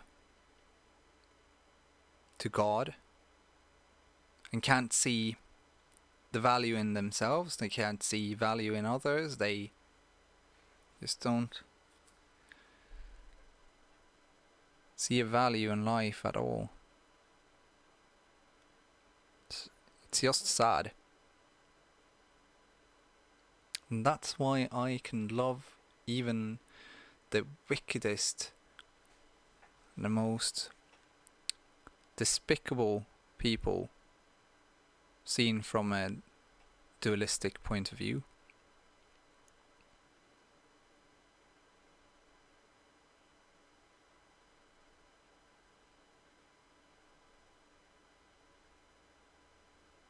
You can't be unconditional if you place limits upon others.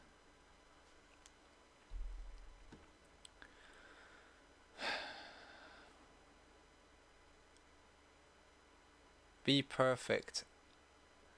Therefore, you are to be perfect as your heavenly Father is perfect. I've said this plenty of times now. I am perfect and you are perfect. We're all perfect creations. We've always been perfect creations. Between the moments of perfection, we are in the elevated state of perception. We're not doing wrong. We're just not perceptive. We see ourselves as perfect, the perfect beings that we are, and we have been formed to be by life. But then we sense that we're not appreciating life, therefore not others, and then we see fault in what we have done, and we look back, and there it is, perception. Up until the moment that we right our wrongs, we're in the state of perception, and then in the staircase, when we put our foot down on the next step, we are perfection again. We are ever so slightly evolving and elevating and learning.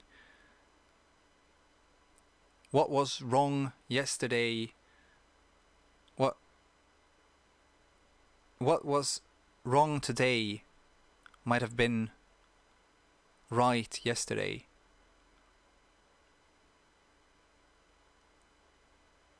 We are capable of seeing our own faults, and this is why we should not judge others. We should go to ourselves first. I am what I see or seek in others, my true self.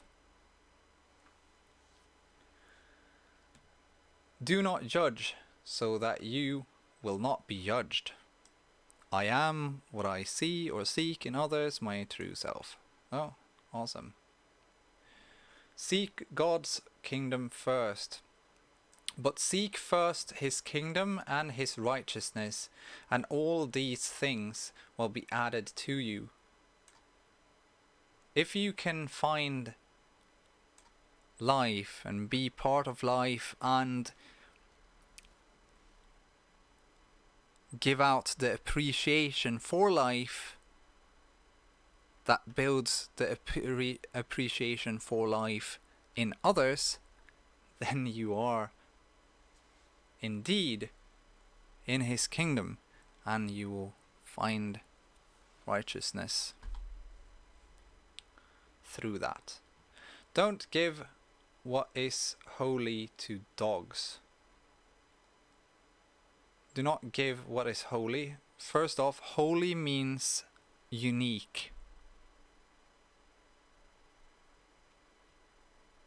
To be clear. What is unique to dogs? Do not throw your pearls before swine, or they will trample them under their feet and turn and tear you to pieces. This means that if you know that others are using you, don't let yourself be used. Now, it's very difficult to know if you're actually being used or not. In some cases, it's really easy, actually. When you are not appreciated in a relationship, maybe, your partner might be using you for his or her own personal gains and selfishness. This is why I am against marriage, kind of. I'm not against marriage. I'm just against the impulsive marriages, because people think they are in love, but all they really are is affectionate towards one another, and those relationships turn out to be chaos later on. Treat people as you want to be treated. I live by the golden rule, so it's one of the principles to uphold, and it's in the core principle: all life is equal, all life is sacred, respect life, and life will respect in return. And the golden rule: treat others how you yourself want to be treated.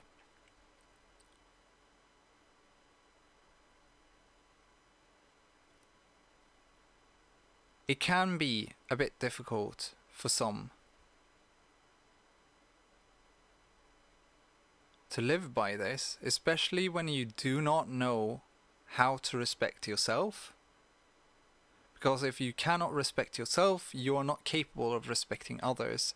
Therefore, you will treat others badly because you don't know how to treat yourself.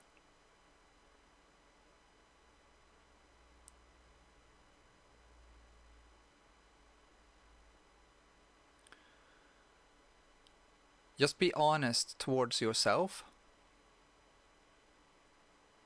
And listen to your intuition. If something does not feel right for you, it's probably not right for you. To go against that is not to treat others well. That's why I don't seek things. I wait up until the moment that someone that seeks want to take hold of what I can give. Also, that is basically breaking do not give what is holy or unique to dogs. Okay, let's see.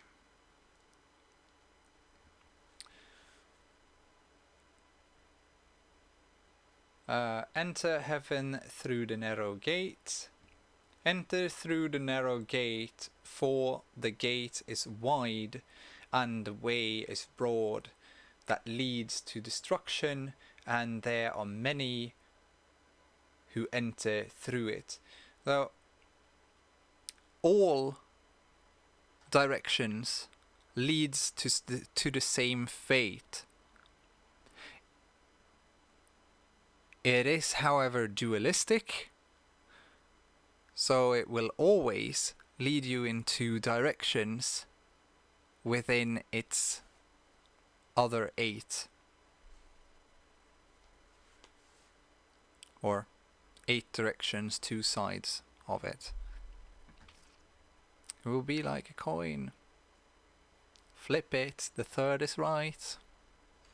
Third way is always right. From my perspective,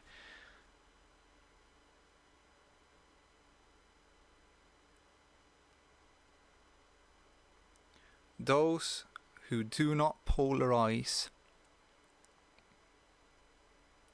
always choose the outcome. Those are the winners.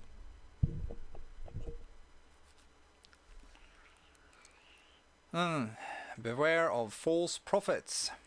Beware of false prophets who come to you in sheep's clothing, but inwardly are ravenous wolves. What this means is people that want to sell you an idea that do not benefit you in any shape, way or form. From my perspective, I really hope that I'm not a false prophet. Because what I state, it comes from my experiences given by life, God, and I might be very wrong about things.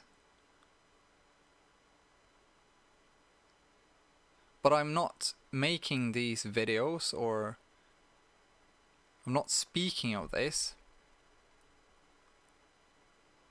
to get followers, to get known, to be seen.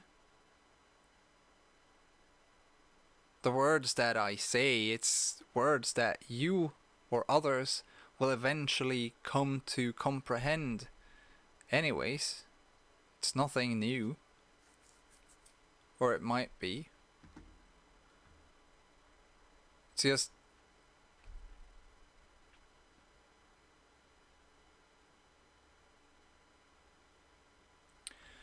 let's search for a word again.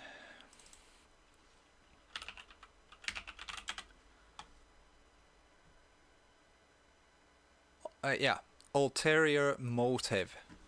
So, people with ulterior motives, you should beware of people instead of false prophets. You should beware of people who display themselves with an ulterior motive. Done and done. Very easy. Follow Jesus, follow me, and allow the dead to bury their own dead. Isn't that basically saying let the past be the past? Oh. Ask God to send out workers. Then he said to his disciples, the harvest is plentiful, but the workers are few. Therefore, beseech the Lord of the harvest to send out workers into his harvest.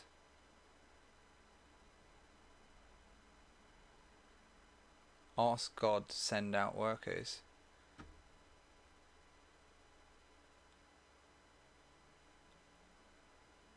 Some things that is stated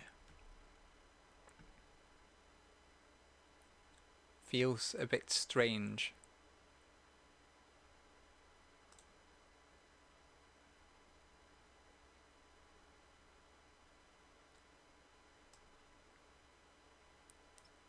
I can take this in.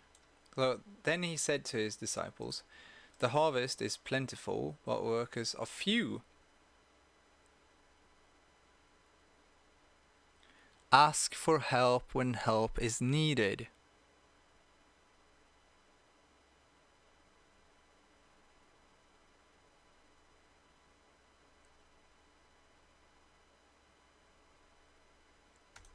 I rarely ask for help because I can do most of the things myself. Don't fear those who can kill the body. Yeah, exactly. You should not be afraid of the people that don't have or don't see value in themselves and are capable of committing murder. You shouldn't be afraid of them. You should be as loving as possible so that they have a chance to later on redeem themselves. If they, in their turn, isn't murdered by others in self-righteousness.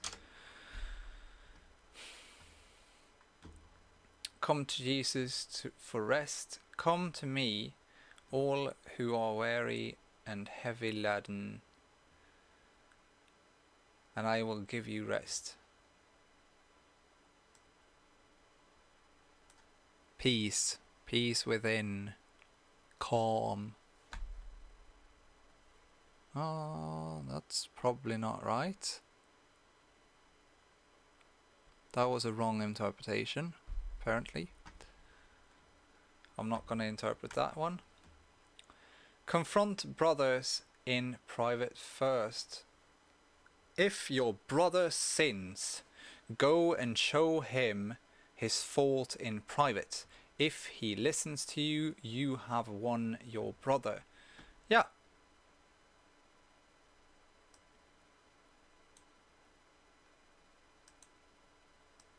If you see fault in others, you should go take the discussion with them instead of everyone else around that person. I've been in that uncomfortable situations many times where people, instead of speaking to me about how they perceive me, take their version of reality and display it upon others so that they see the same thing. I've had many different discussions throughout the years with family members and friends about these kinds of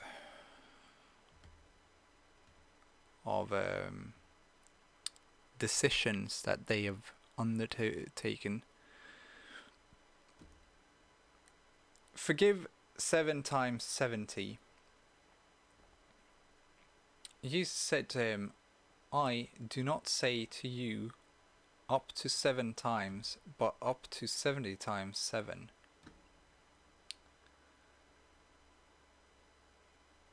More or less, you should always be forgiving. Render to Caesar what is Caesar's. They said to him, Caesar's. Then he said to them, then render to Caesar the things that are Caesar's, and to God the things that are God's. For me, this does not make any sense, because it's from an era where I did not live. And I have not learned enough to partake in that sentence properly. Love God.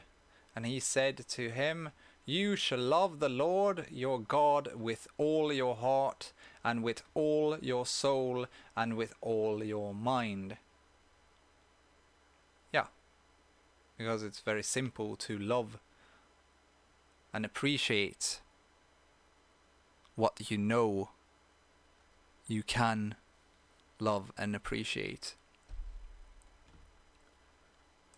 I still have a bit of a problem with the word Lord because, yeah, the strangeness of indoctrinations that Baal is the word. The word Baal means Lord. So Baal is basically selfishness incarnated, so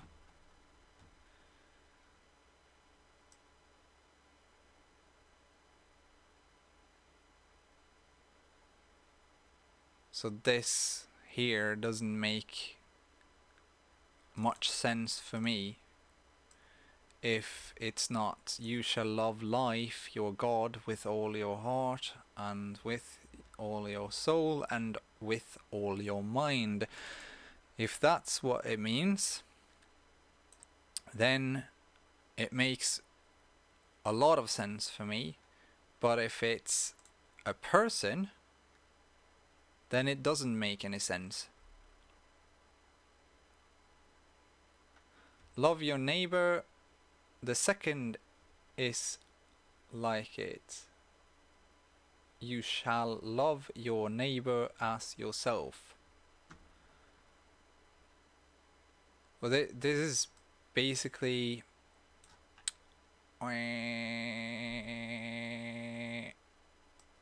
the golden rule in itself, once again displayed.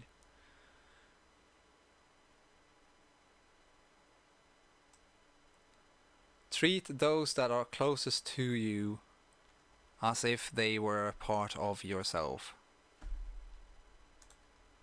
That's neighbors, that's friends, that's family.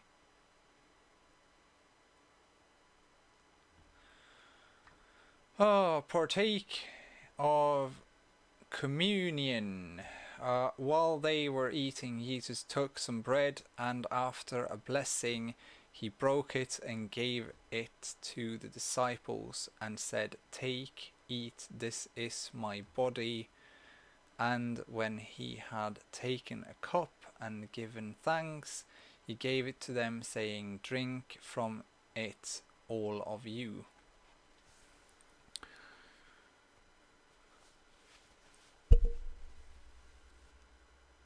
I'm not really that good at blessing the food that I eat. I appreciate it very much because it gives life. But I still have a bit of a problem because I am taking life in the same that I am partaking in it. Even though it's just plants, because I am no longer eating animals. I don't think it's a proper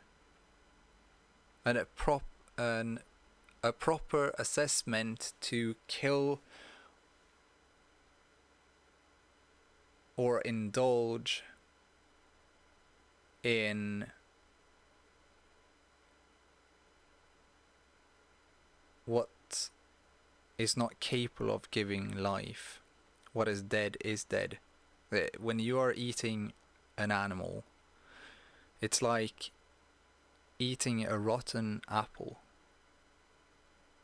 Not really a rotten apple, but an apple that has started becoming brown after it's fallen to the ground. It's on its last edges of life before it becomes food for the surroundings. When it comes to animals, you're not eating life, you're eating death.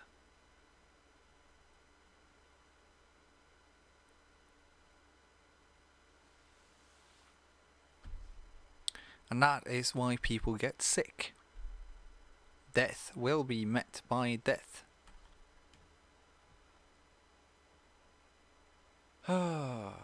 Keep guard against sin. Keep watching and praying that you may not enter into temptation. The spirit is willing, but the flesh is weak. Yeah, but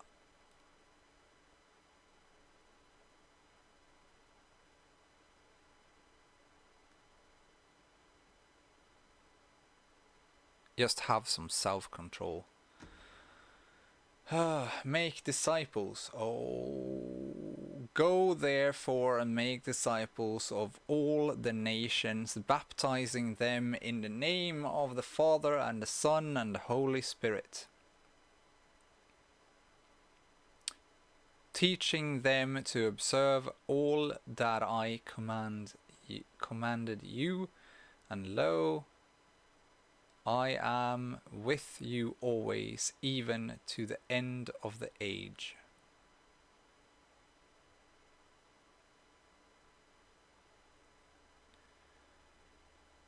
Preach the gospel. He said to them, go into all the world and preach the gospel to all creation. For me, I think having books of thousands upon thousands upon thousands of pages isn't really that appreciative of life at all. It should be easy to take in things like the core principle: all life is equal, all life is sacred, respect life and life will respect in return. I am what I see and seek in others, or seek in others, my true self. It's not really that difficult, is it?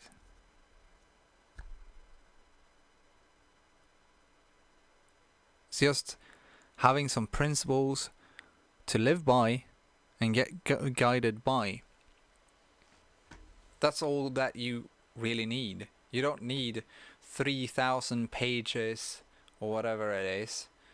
Thousands of pages. If you take the Torah or the Old Testament and the New Testament and you take the Quran, it's all text.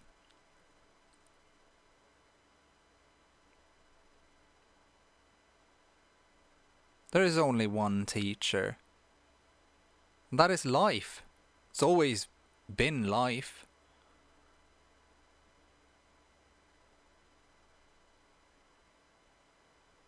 We have other people that are capable of teaching languages and other things, but their real life lessons are taught. Well, other people can teach you intellectual things, but the real life lessons are taught by life and cannot be taught by another. No mortal man can teach you a life lesson that is then imprinted in your mind and your soul. Well, those that listen learn. So you can learn from others, but you will not have the experience to actually take it in properly.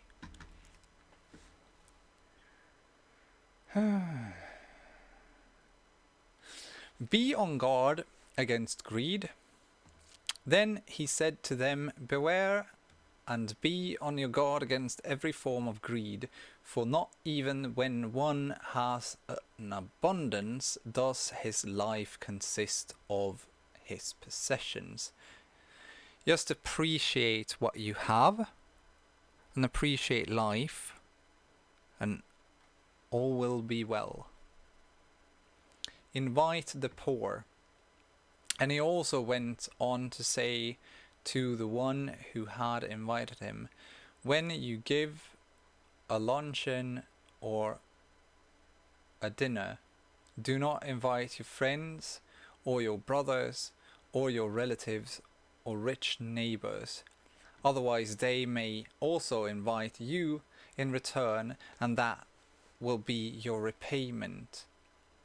But when you give a reception, invite the poor, the crippled, the lame, the blind, and you will be blessed, since they do not have the means to repay you, for you will be repaid at the resurrection of the righteous. And this basically goes back to the ulterior motive. Here, beware of people who come with ulterior motives, basically.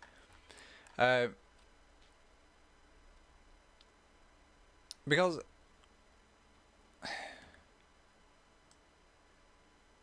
you can't have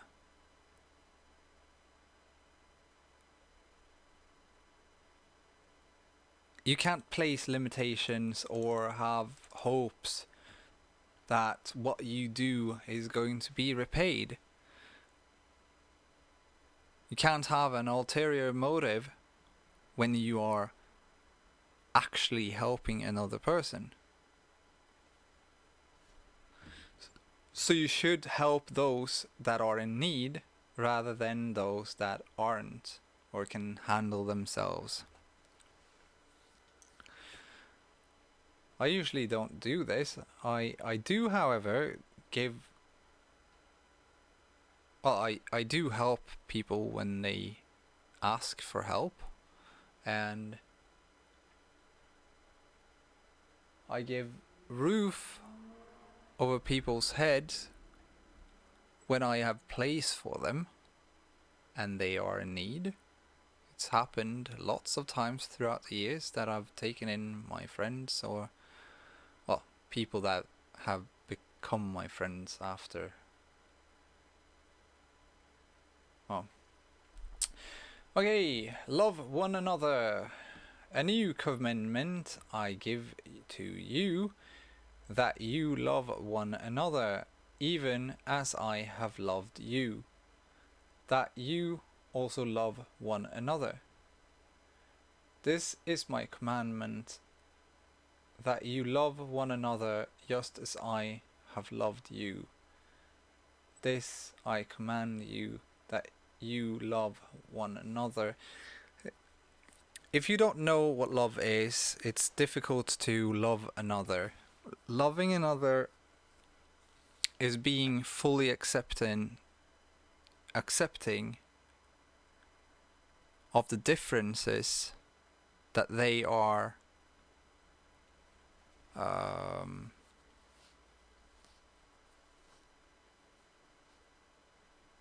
from you.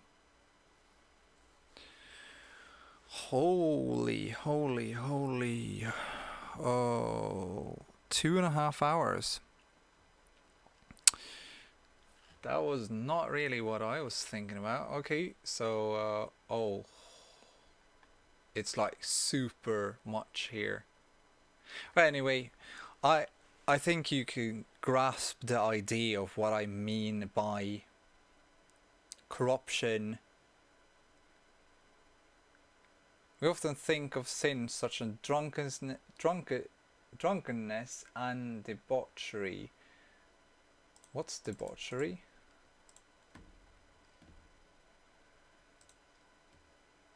Extreme indulgence in bodily pleasures and especially sexual pleasures, behavior involving sex, drugs and alcohol that is often considered immoral. Well, the overusage that we call it addictions. So, and when it comes to addictions,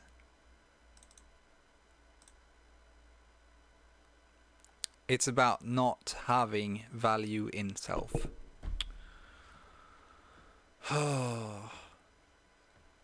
Get so tired of this. And such as drunkenness and debauchery, but drunkenness is within debauchery, so why write out drunkenness? When we think of transgression, but there are doctrinal transgressions as well, spreading various heresies such as tritheism, adoptionism. Oh, okay, I need to. Heresy. Let's first check up the. There, heresy, adherence to a religious opinion contrary to church dogma. Oh yeah. Denial of a revealed truth by a baptized member of the Catholic Church, an opinion or doctrine contrary to church dogma, dissident or deviation from a dominant theory, opinion, or practice. Okay. I would be a dissident because I don't practice any of the life philosophies that is out there. I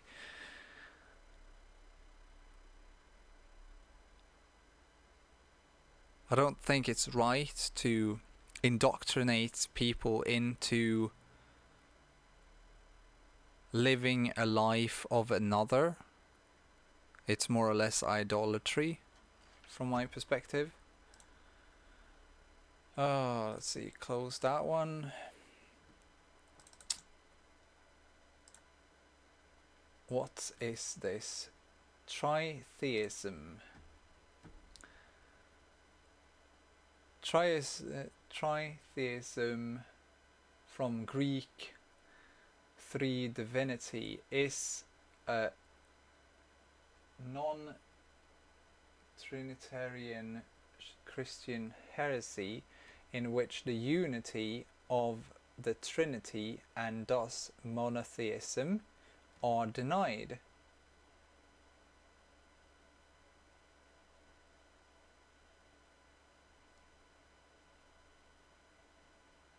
Oh, so everything that is against a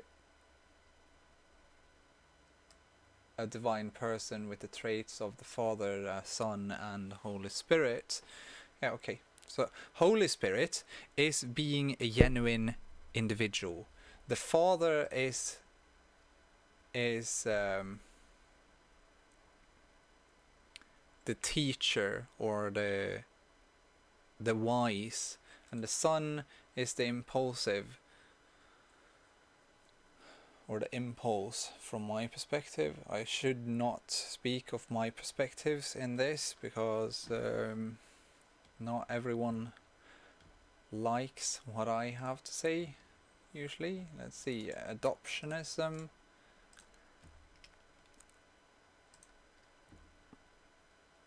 It's called dynamic monarchism.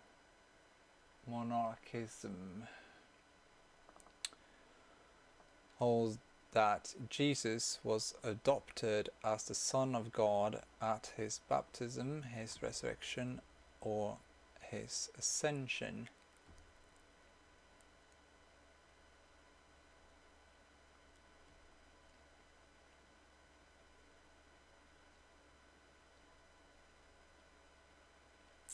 Okay. Let's see what more.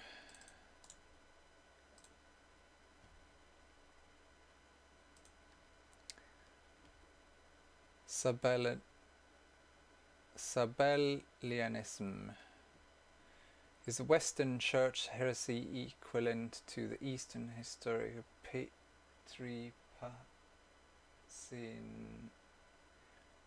Passionism, which are both forms of theological modalism. Sabellianism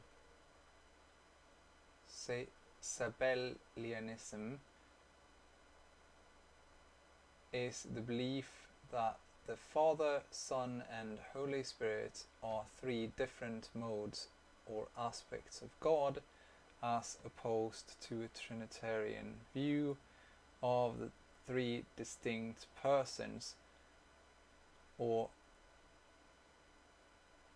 hypostases within the Godhead. Right, okay. So one is that, so this one wants it to be three people.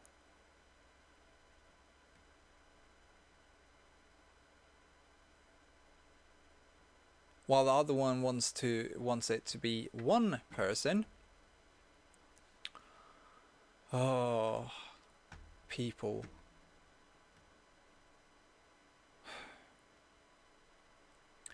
When people are not capable of comprehending things, they create new things to believe in,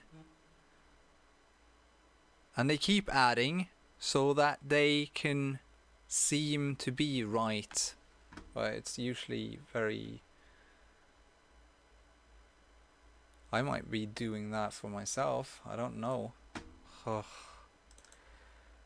Arianism.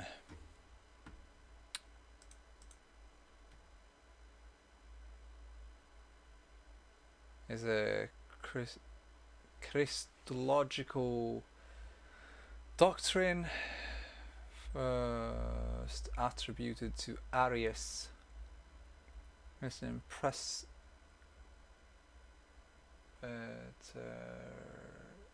is that Presbyterian? Oh, presbyter in Alexandria. Arian theology holds that the Son of God is not co-eternal with God the Father and is distinct from the Father, therefore subordinate to him. However, as in mainstream Trinitarianism, Arianism holds that Jesus Christ is the Son of God, who was begotten by God the Father. So Arianism and Trinitarianism would be the same thing then. I'm not even going to read more of that. So lots of is transgressing. Okay. You know that the Trinity or the Unity is actually spoken of in the Old Testament. See, I even have the freaking Trinity in my autograph. I don't know why. I just happen to be like that.